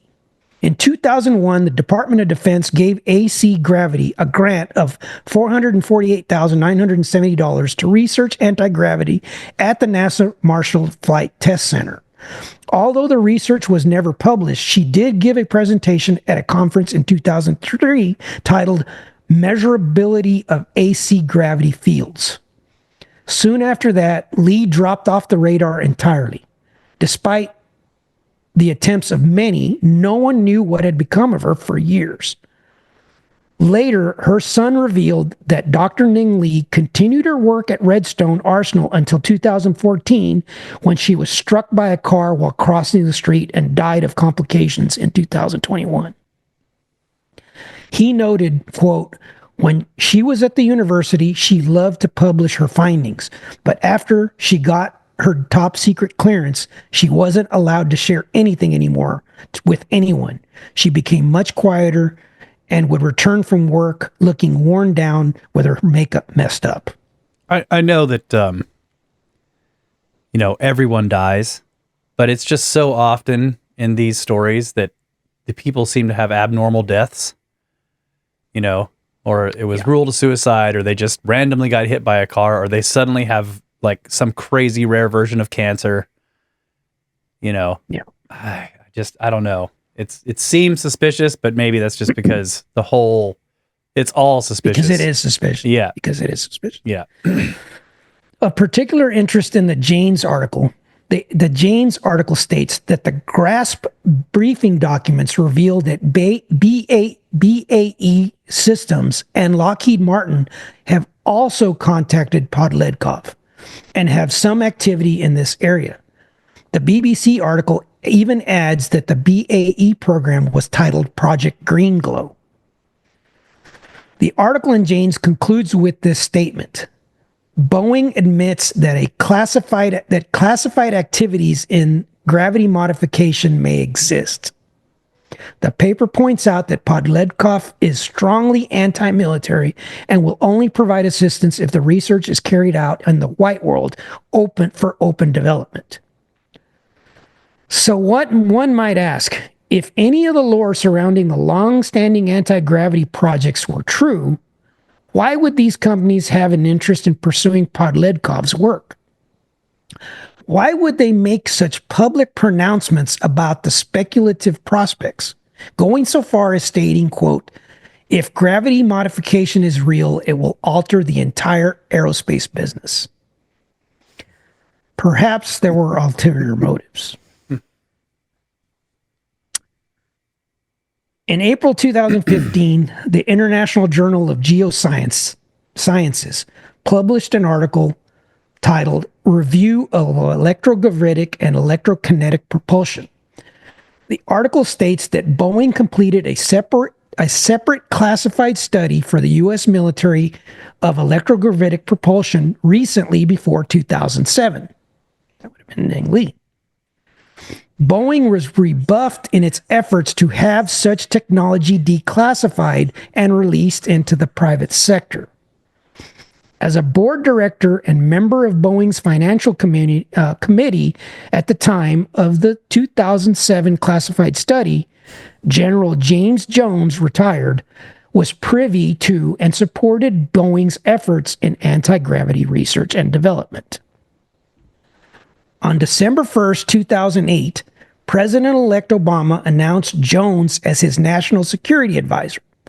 Michael Salla reported that, quote, on February 13th, 2009, President Obama released his first national security directive titled Presidential Policy Directive -1.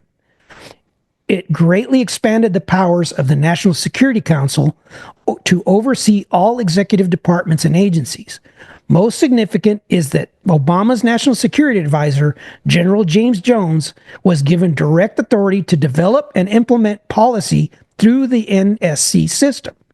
Prior to his current appointment, General Jones was involved in a secretive Boeing Corporation effort to declassify anti-gravity technology for commercial application. Boeing's declassification efforts were denied. Obama's directive now gives General Jones a second opportunity to have anti-gravity technology declassified for commercial development. So let's consider a hypothetical scenario. From this information, one could speculate about an aerospace company in an attempt to gain a strategic advantage in the marketplace might express the desire to employ certain classified technologies in its commercial applications. However, if such requests were denied on the grounds that those technologies were effectively on loan from certain agencies, there might be the desire to circumvent those restrictions by obtaining similar technologies through alternative sources, even if those technologies were not vetted. You get it? Yeah, I think so. I don't get it. Okay. I mean, I'm think, sorry. I think I get it. This is a delicate situation. They're that we're looking talking for about here. like I think he's saying they're looking for some alternative excuse to be able to commercialize a technology they already have. Right. So they can be like, oh, this is anti-grav that we're doing came is- from this guy, not your secret, This super is secret typical CIA thing. patent freaking circumventment Yeah. like strategy. Oh, that's not your technology. We got our own technology. Yeah, Even we though hired- it's real similar, it's not. Yeah, it's not yours. It's this guy's. Yeah, we hired the We don't the even know Russian. that guy's work. Levitates Right. the Why would? I guess the red flag for me is why would these companies, Boeing and Lockheed and BAE Systems, why would they start talking about, oh, we contacted this Russian guy and he's going to give us anti-gravity? Like, who would do that? Right? Why would they put their reputations on the line like that for something that they haven't even vetted yet? They don't even know if it's going to work. We're jumping Okay, I the see gun your big point. time. Like they already Unless know they that it already works. had it. Right. They already have know a it version works. that does Right. work. They're looking for an excuse. Yeah, gotcha. Yeah. And his might be different. Yeah. Some variation, right?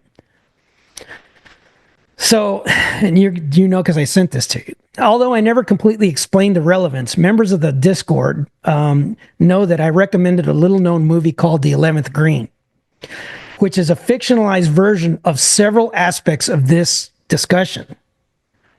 The director, Christopher Munch, is curiously well-versed in this very obscure information and alternate version of history. I highly recommend listeners with an interest in this subject to watch the movie. I believe you will be surprised at the number of subtle references. Okay, I can put that Like link that. in the show notes. Yeah, like the Lizette Larkin thing is there's actually a person with that name or very similar name in there's also every scene has some connection. It's crazy. It's a low budget movie, but it's actually very well thought out. I liked it a lot. Okay, so by this point, you're probably wondering whether what about this preceding information is relevant to the upcoming congressional hearings. Several years ago, investigative journalist Ross Coulthart learned of Gordon Novell's claims regarding the ARV program, but was highly skeptical. Nevertheless, he reached out to one of his ex-CIA contacts to inquire about Novell's credibility. To his surprise, he was assured that Novell did, in fact, have high-level contacts within the government and military complex. In Supreme Cosmic Secret, Novell wrote, quote, "I tracked the ARV security response test story right back up the chain into a dark black N911 Naval Research and Development Office of Mr. Walter Wally Katz." Novell paid a visit to Katz's office, and during their initial meeting, Novell pressed him on the ARV story, showing him an early rough sketch made by McCandlish. Novell wrote, quote, "Wally, after telling me that he needed $100 million, proceeded to tell me, once again on tape, that we couldn't have the ARV gravitational secret because it's of its strategic military implications." Apparently, that meeting spurred an investigation, and Novell states, quote, "I began to ask myself some serious questions about the real reasons for why Wally's full court press CIA conducted an investigation into where I had gotten the ARV drawings. National security fibs aside, Mr. Katz, as Director of Advanced Technology and Development for the United States Navy, had more than a small hand in building the ARV." Novell goes on to state that in the summer of 1995, he met with Wally and a friend of his in Crystal City. He had retired now and discovered that he didn't need the $100 million. I showed him a few of the colored-in ARV layout photos with all new descriptions and probable functions. And as my son will verify, he began to visibly shake, mumbling, "Gordon, the world is not ready for that, and I'm not sure they're ever going to be." Wally admitted reluctantly that the ARV was in fact a reproduction of a universal UFO drive design. Curious about Novell's claims regarding Wally Katz, and as Novell had passed away in 2012, Colhart tracked down his son, Sir, who verified the story from him. From him, he was able to learn that Wally Katz's true identity was Nat Kovitz, who did in fact serve as the Director of Science and Technology Development for the U.S. Navy. Colhart tracked down Kovitz and attempted to contact him via snail mail. After several attempts, finally in 2000, Kovitz, who was 92 and facing a terminal illness, responded and agreed to speak with him. During their initial conversation, Kovitz acknowledged meeting with Novell, but did not provide any confirmation of the ARV story. After that conversation, Colhart sent Kovitz a copy of McCandlish's ARV drawing, and in their subsequent conversation, Kovitz verified that he had seen it before. Colhart then decided to push his luck and asked Kovitz if he had ever been involved in a program concerning crashed UFOs. After a long pause, Kovitz responded, "Yes, I was. I was never read out of it, so I really don't think I can help, but I really can't speak about it." Pressing further, Colhart asked, "Are you able to confirm to me that the U.S. has been trying to develop recovered alien technology?" Kovitz gave the question careful consideration. "Yes, I can say that so." Kovitz was an expert in electron beam welding, and in subsequent conversations described some of the strange material he had observed, commenting that no known processes could account for the material he had analyzed at Wright-Patterson Air Force Base. Should know that that's where the alleged Roswell crash material was sent. In that regard, Kovitz also allegedly expressed the Navy's displeasure with the Air Force's lack of cooperation in sharing information with other armed services concerning the UFO material. Before he passed away on April 5th, 2020, Kovitz introduced Colhart to someone from the U.S. Navy Weapons Center at China Lake, whom he referred to as Sidewinder, who had knowledge of the UAP program but was retired. Sidewinder informed Colhart of a contact who was serving in the Defense Intelligence and was offered a position within the UAP program. That individual was David Grush. According to the Black Vault, on April 21st, 2021, Grush personally presented a proposal to Senator Harry Reid. Quote, he was very enthusiastic on the idea of a national space lab to receive records and UAP materials from executive branch agencies who would then federate it out to academia and other partners in a whole government approach. He was going to use the OSAR proposal as the basis of his next discussion with President Biden. Soon after, Grush suffered retaliation from individuals within the defense and intelligence agencies and filed a formal complaint with the Inspector General on May 25th, 2022. A week later, on the weekend of June 3rd, 2022, David Grush approached George Knapp and Jeremy Corbell in a bar while they attended the SCU conference, Scientific Coalition for UAP Studies conference in Huntsville, Alabama, where he began to reveal certain aspects of his story. Do you want to take a break? Are we at It time is yet? break time. Yep. Yeah, let's do it. We have one more segment. Won't take too long. Okay.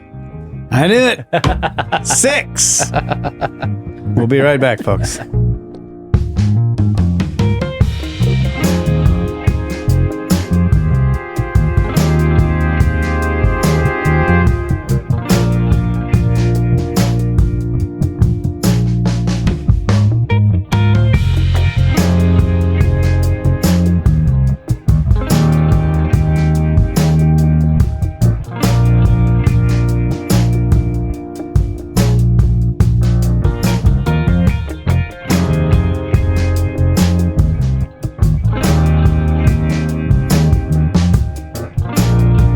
My turn again?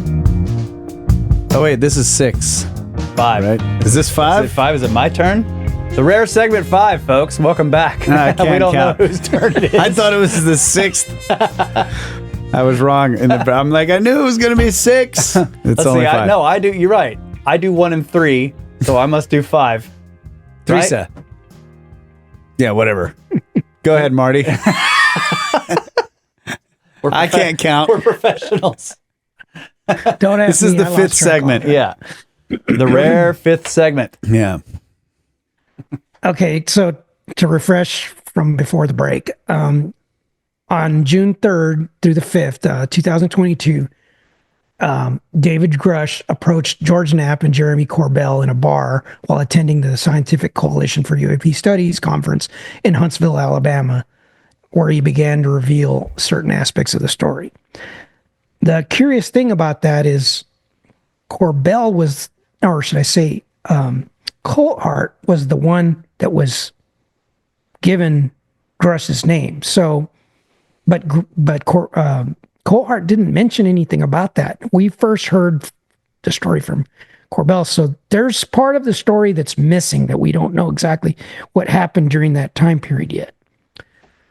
But again, this happened. There's a lot of this story that's missing. There's a lot of story that we don't know yet that I think we're fixing to find out a little bit more, and some of it may relate to this next piece. Again, this occurred, Grush approached Corbell and Knapp on the weekend of June 3rd through the 5th, 2022. Okay. Coincidentally, the following weekend, on June 11th, 2022, Dr. Amy Eskridge, co-founder and president of the Institute for Exotic Science, quote, an international research institute specializing in propulsion, quantum gravity, material science, and cutting-edge technologies, and CEO of Holocron Engineering, quote, an anti-gravity research and development company, was tragically found dead in her home in Huntsville, Alabama, under suspicious circumstances. Although this occurred on a Saturday, an autopsy was quickly conducted the same day, and she was cremated less than 24 hours later on Sunday. As with Mark McCandlish 1 year prior, the cause of death was ruled a suicide by self-inflicted gunshot wound.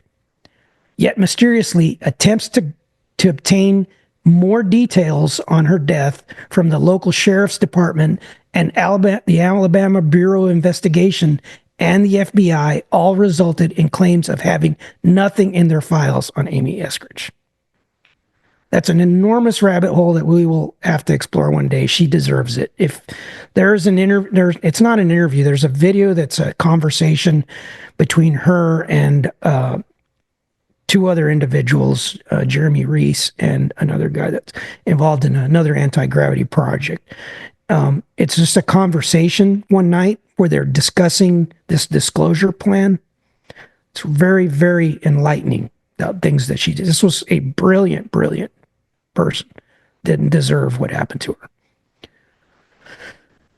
On July 23rd, in July of 2023, a 177-page document was shared by Michael Schellenberger, which stated, quote, retired UK intelligence officer Frank Milburn claims Amy Eskridge was targeted with directed energy weapons and murdered by a private aerospace company in the U.S. because she was involved in the UAP conversation and working on advanced propulsion. Just over a year later, Michael Schellenberger wrote the article revealing the unacknowledged Special Access Program, Immaculate Constellation. In the article, Schellenberger states that the program was created in 2017 after the New York Times revealed the existence of ATIP. He adds, quote, Immaculate Constellation consists of the capacity to detect, quarantine, and transfer UAP and alien reproduction vehicle incidents before they are observed and circulated within the military and intelligence enterprise, thus serving as a means of enforcing internal information security. He goes on to state, quote, there is an area, and it is in the whistleblower report.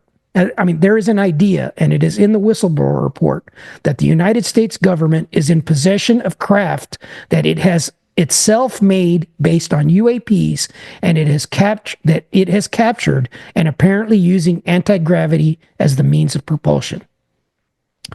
He adds that this information is being illegally withheld from Congress. In response to the article, the Department of Defense spokesperson Susan Go issued the statement, quote, the Department of Defense has no record, present or historical, of any type of SAP called Immaculate Constellation. In response, Schellenberger stated, I don't think that they are faking it or lying about their fear. This person discovered this material accidentally. This was not something they had expected to encounter. Schellenberger wrote that Senator Marco Rubio has stated publicly that individuals with, quote, high clearances and high positions within the government with firsthand knowledge of UAPs were fearful of harm coming to them. In the weaponized episode discussed earlier, Jeremy Corbell says, quote, I have been notified of very specific threats against my life, as well as against anybody who has information, assets, or contact with additional whistleblowers or individuals aware of this program, so much so that I have taken action through law enforcement and was told to take it 100% deadly seriously. He goes on to explain that he and NAP have measures in place that if they were, quote, removed from the equation, you will have absolute, uncontrolled, catastrophic disclosure of information that would be dangerous to the United States of America, that would be dangerous to global policy, and that would be dangerous in many ways. He's claiming they have a dead man switch, basically. Yeah.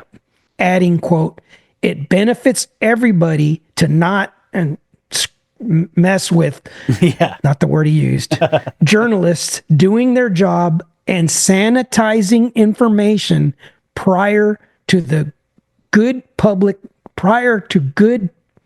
knowledge, good of the public knowledge, with no harm to the United States of America.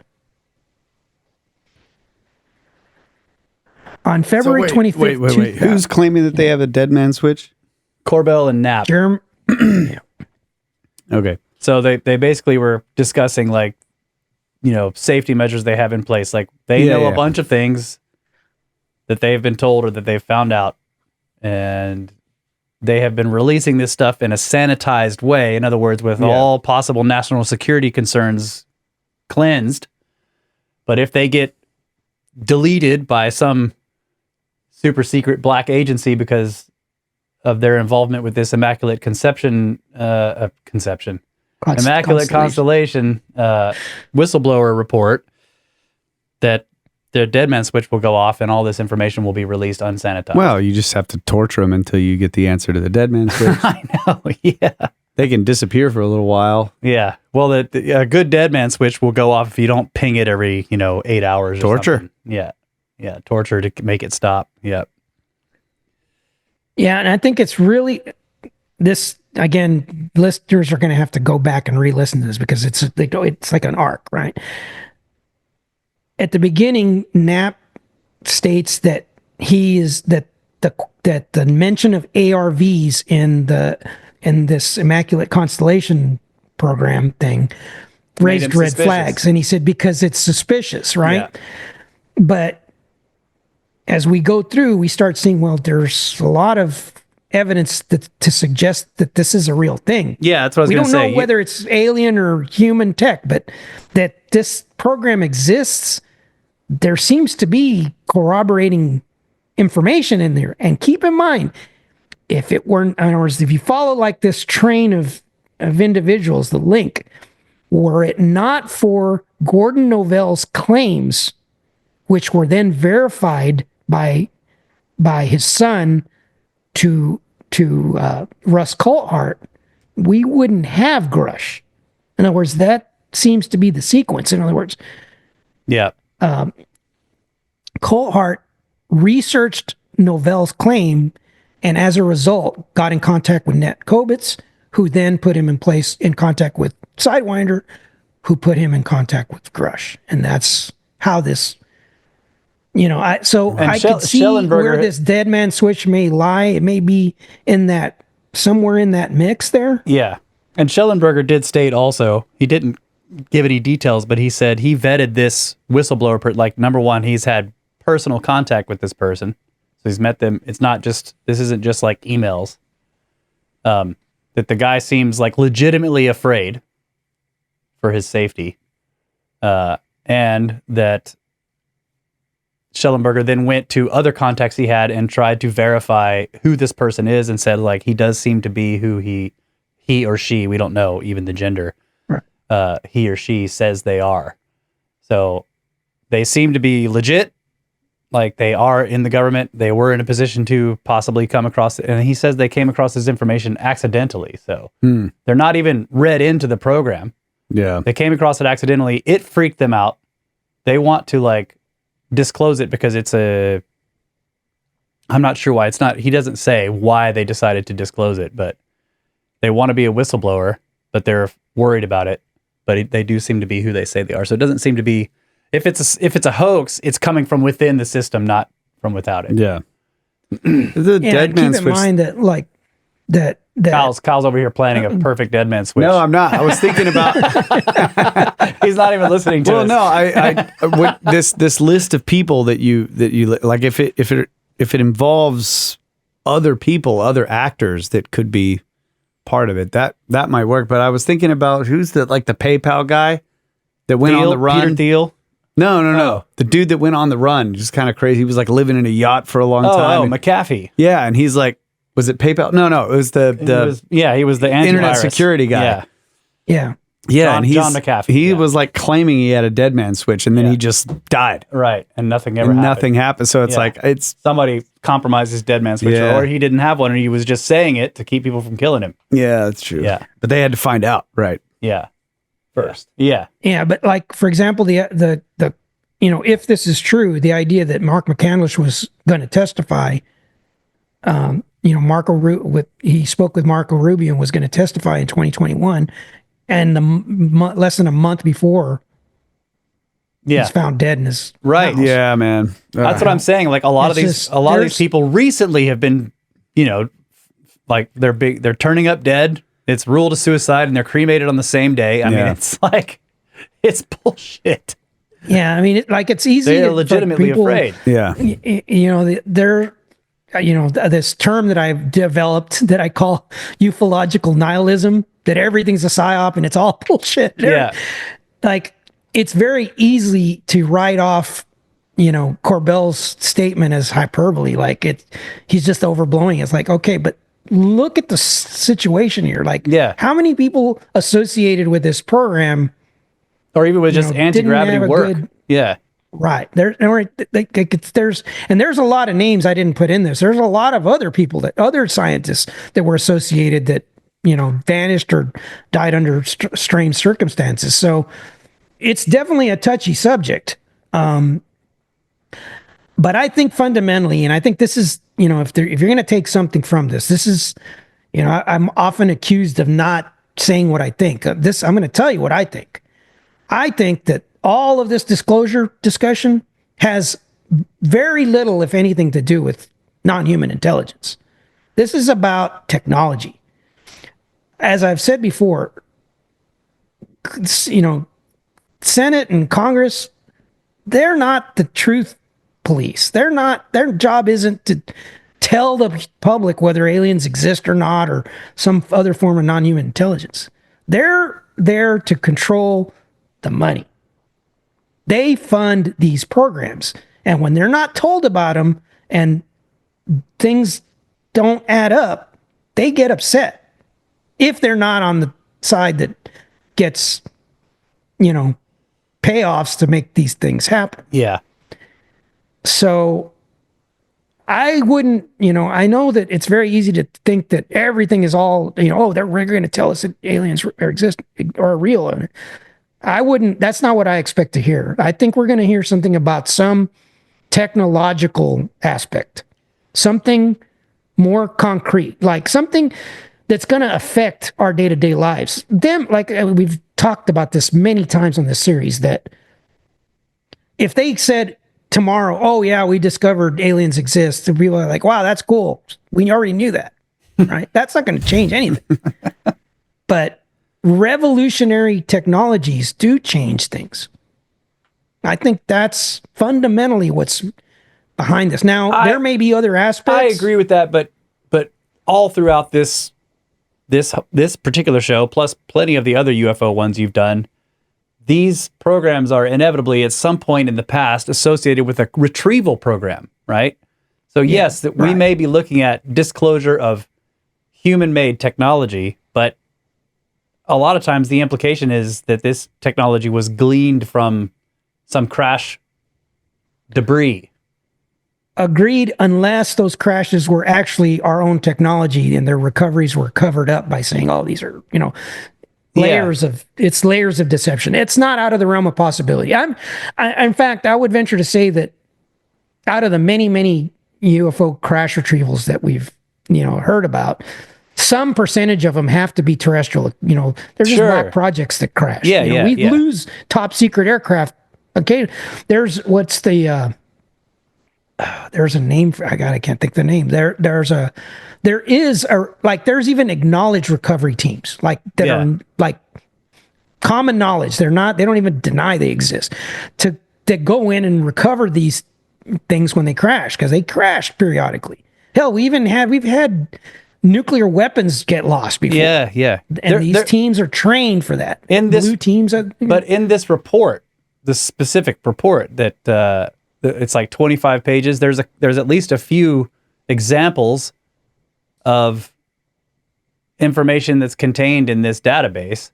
One of them was like a fighter pilot gets aggressively escorted out of its mission zone by a series of orbs that surround it and like get really close and like keep, freak the pilot out or whatever. So I don't know. I mean, like, they could be drones, I guess.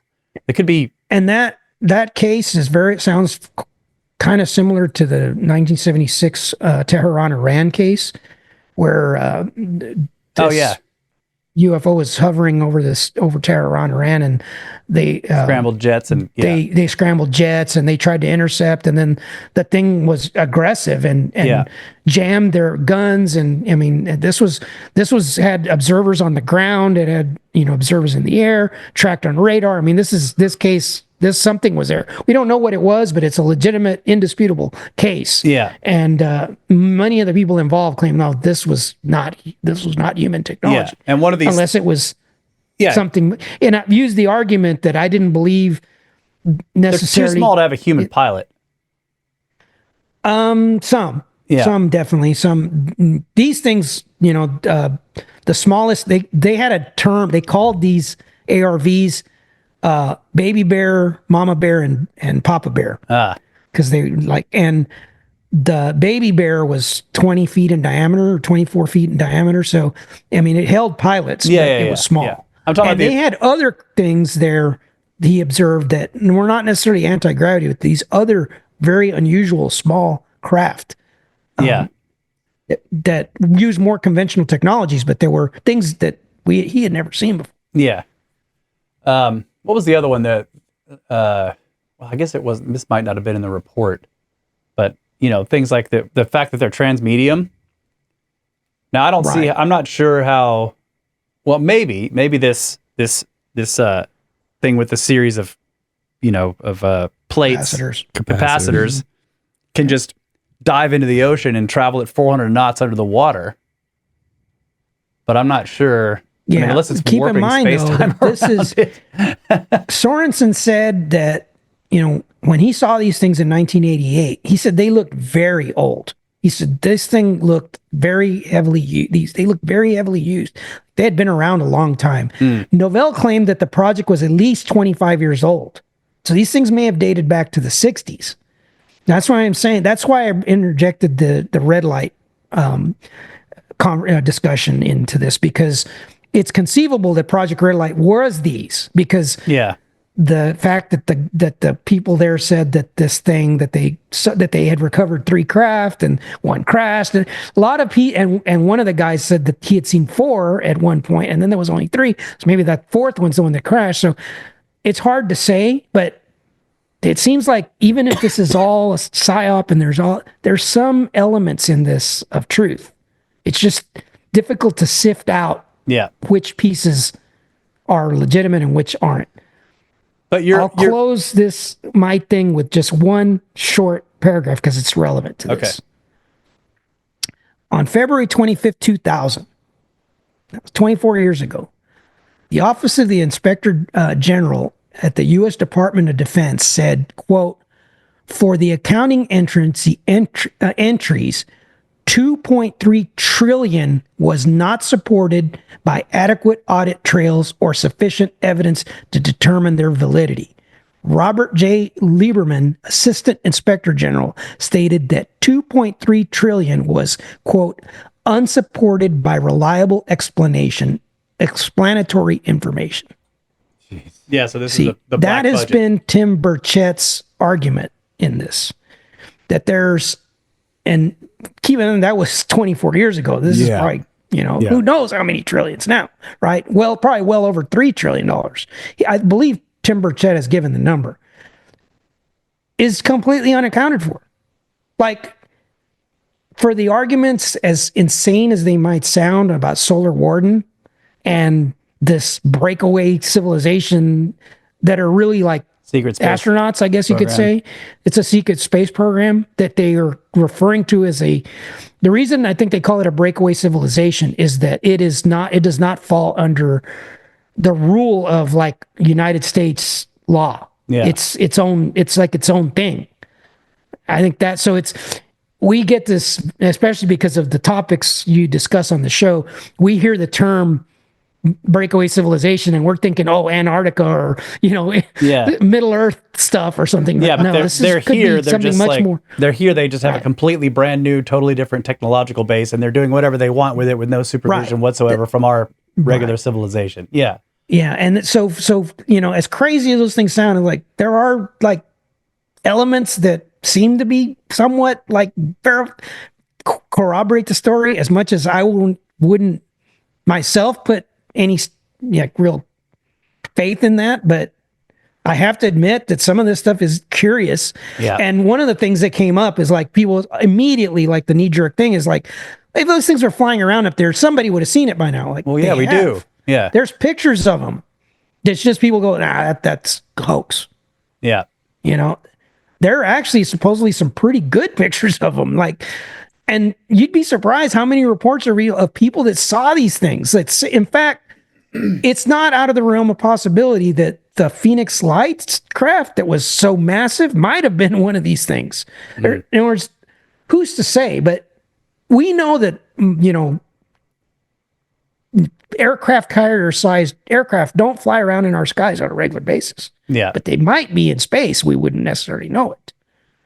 So, and then with trillions of dollars unaccounted for, I mean, it's possible that that's some of where that money is. So just, to conclude my part of this, I just think that this whole conversation is more about the technology than it is about some non-human technology. I don't know whether it's human or, maybe it was human. Like you get into the gray areas, like I said, Townsend Brown, like it's human. He developed it. It's a human that developed it, but he claims he got it from a download from a non-human intelligence.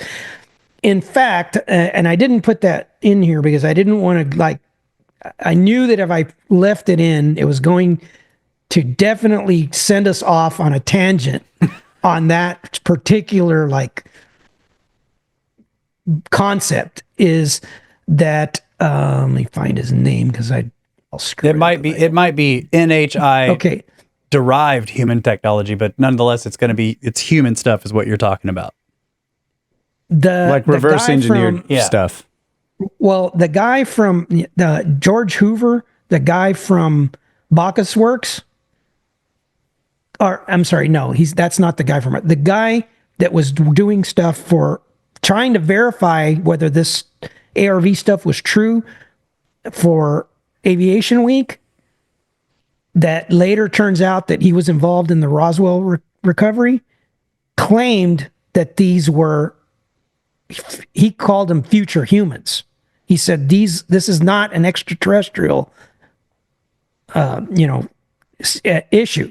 This is, what did he call it? Extratemporal. And that's a whole other conversation. We could have easily an entire concept. I have all sorts of problems with that. I've mentioned some of them. One of these days we may do an episode just on that. Michael Masters, past humans is way easier. Way easier and more probable. That's actually another one of them, supposedly. And I think, if I'm not mistaken, because I'm not very, it's easy to get past humans. Crazy. If you have relativistic story, speed. That Corey Good story, some of the non-human intelligence that's involved in this federation that's running Solar Warden, or they're working in conjunction with Solar Warden, is a past civilization, the remnants of a past civilization, allegedly. So it just you just spiral down this rabbit hole. Elizondo's falling from one rabbit hole to another. Yeah, Elizondo's recent appearance on Rogan, when Rogan was trying to ask him, what is this non-human intelligence? Basically, Elizondo went on this long sort of rambling thing where he was describing. Basically, I'll just summarize it as it seemed like he was trying to imply that it's a life form that isn't human, that is from here. Yeah, from Earth. Yeah. Yeah. Because he was like, they've think about it. They've found microbes, or we didn't even know they existed for thousands and thousands of years. And suddenly we find out that the dominant life form, the most numerous life form, are these little beasties, they called them, microbes, when you can finally curve a piece of glass and look at them, and suddenly you discover a whole new biome that you never knew existed. And then he talked about deep underwater vents where the things live off of chemical synthesis instead of photosynthesis. And he was just like, extremophiles. It seemed to me like he was trying to, without saying it, say they're non-human, but they're not extraterrestrial. Yeah. He's used the term breakaway civilization also. Yeah.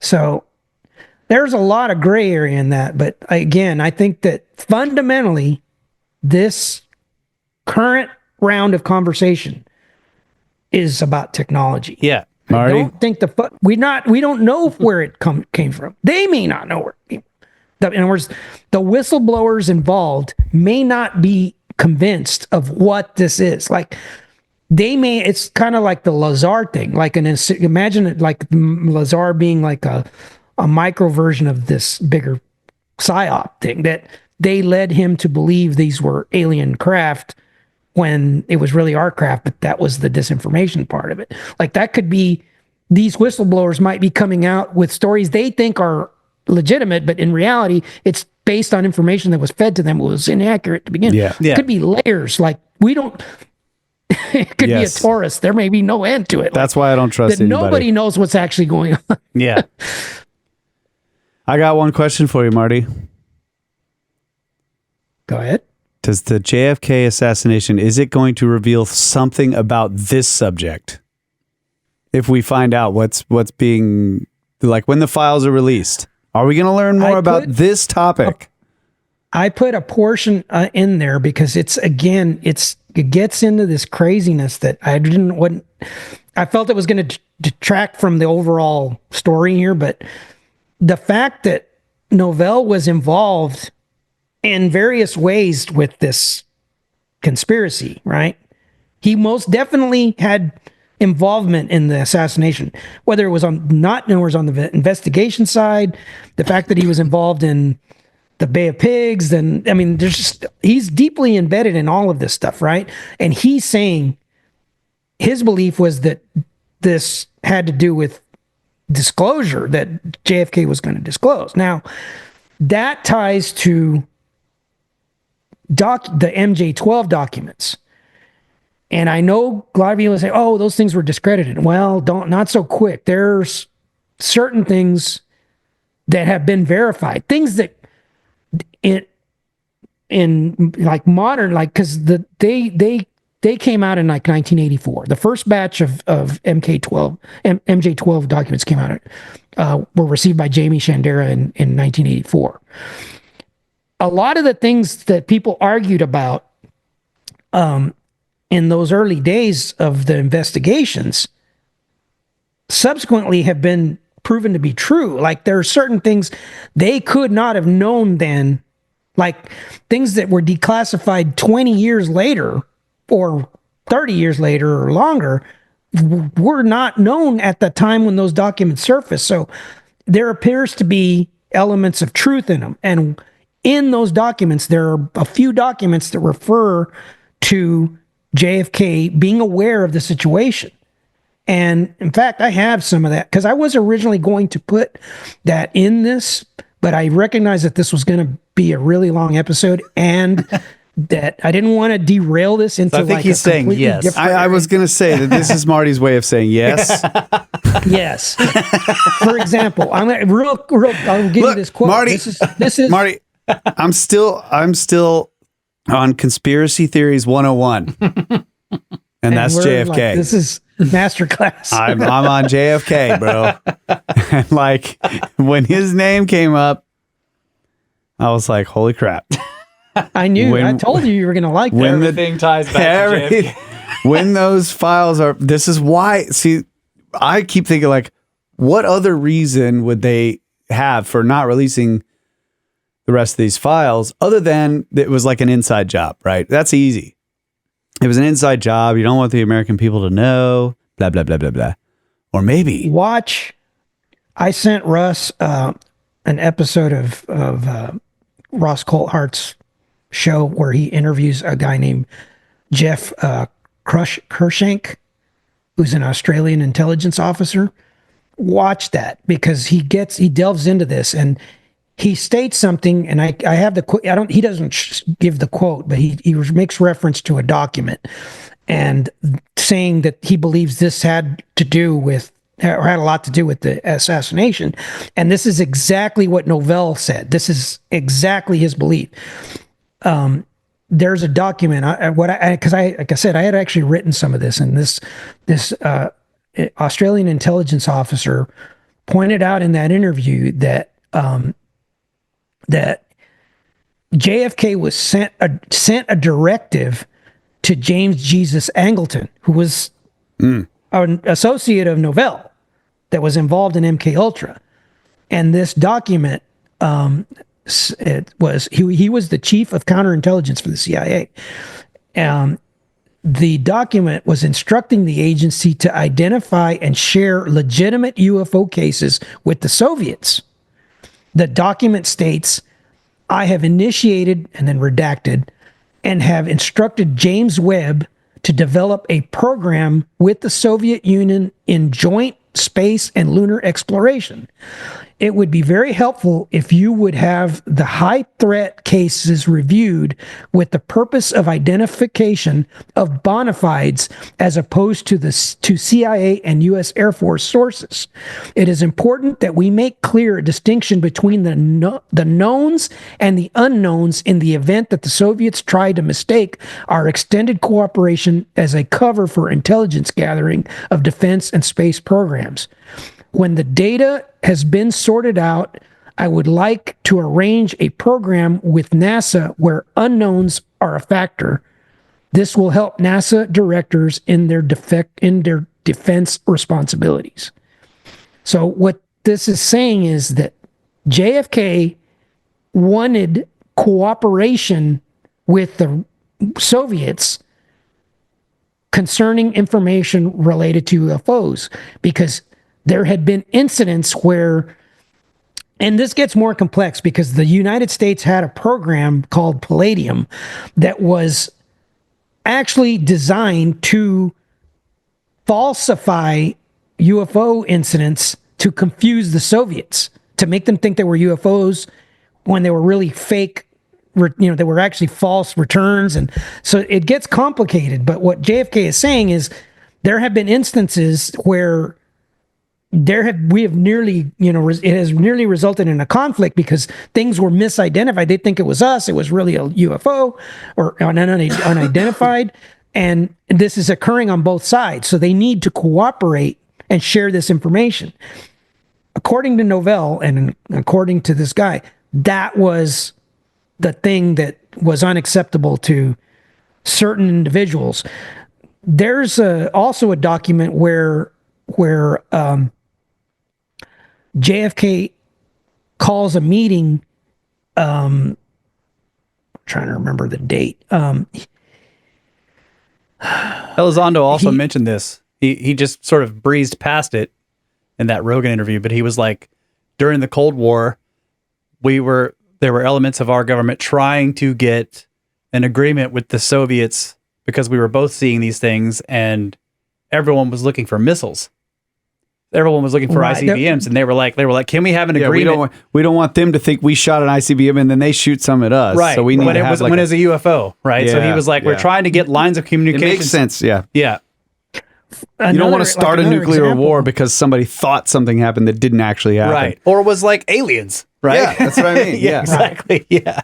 JFK called a meeting with Alan Dulles and instructed him, telling him that he wanted all the information on MJ-12.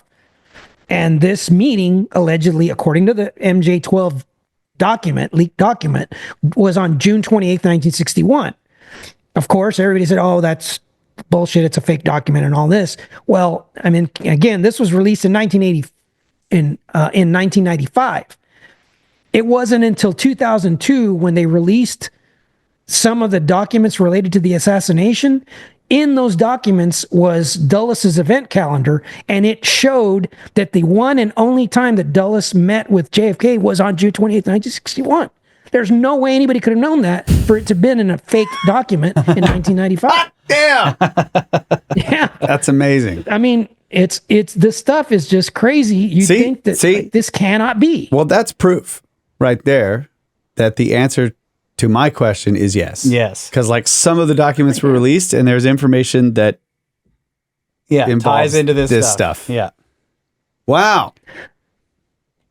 Conspiracy 101. Conspiracy 101, Always folks. start with it leads JFK. to all other conspiracies. You got to start with JFK, like me. Literally, UFOs play a role in almost every conspiracy at one level or another. Eventually, it. That sounds like a conspiracy theory.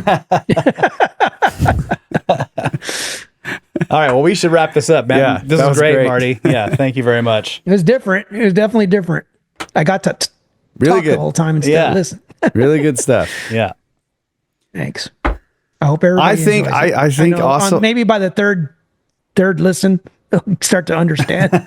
I'm starting to maybe get a little bit of conspiratorial about this car wreck you were in. You know, you just brought up all these guys who were looking at all this stuff, and then their lives are threatened, and it's like you were Yeah. like, "Yeah, guys, I'm coming on the show." Yeah, the night before you come on the show, Yeah. Marty UFOs Part 14. Hey, Get your- I'm not discounting anything. That's why I gave that disclaimer at the beginning that all of this is in the public realm. Yeah. None Just- of it's, Just have a it's good all out there. have a good dead man switch that doesn't require your thumb. Okay. I can't push the button. Damn it. All right. Thanks, Marty. And thanks to everybody who watches and listens and supports the show. Thank you all so much. We love you. Always have. Always will. Good night, Adamu. Get back to work.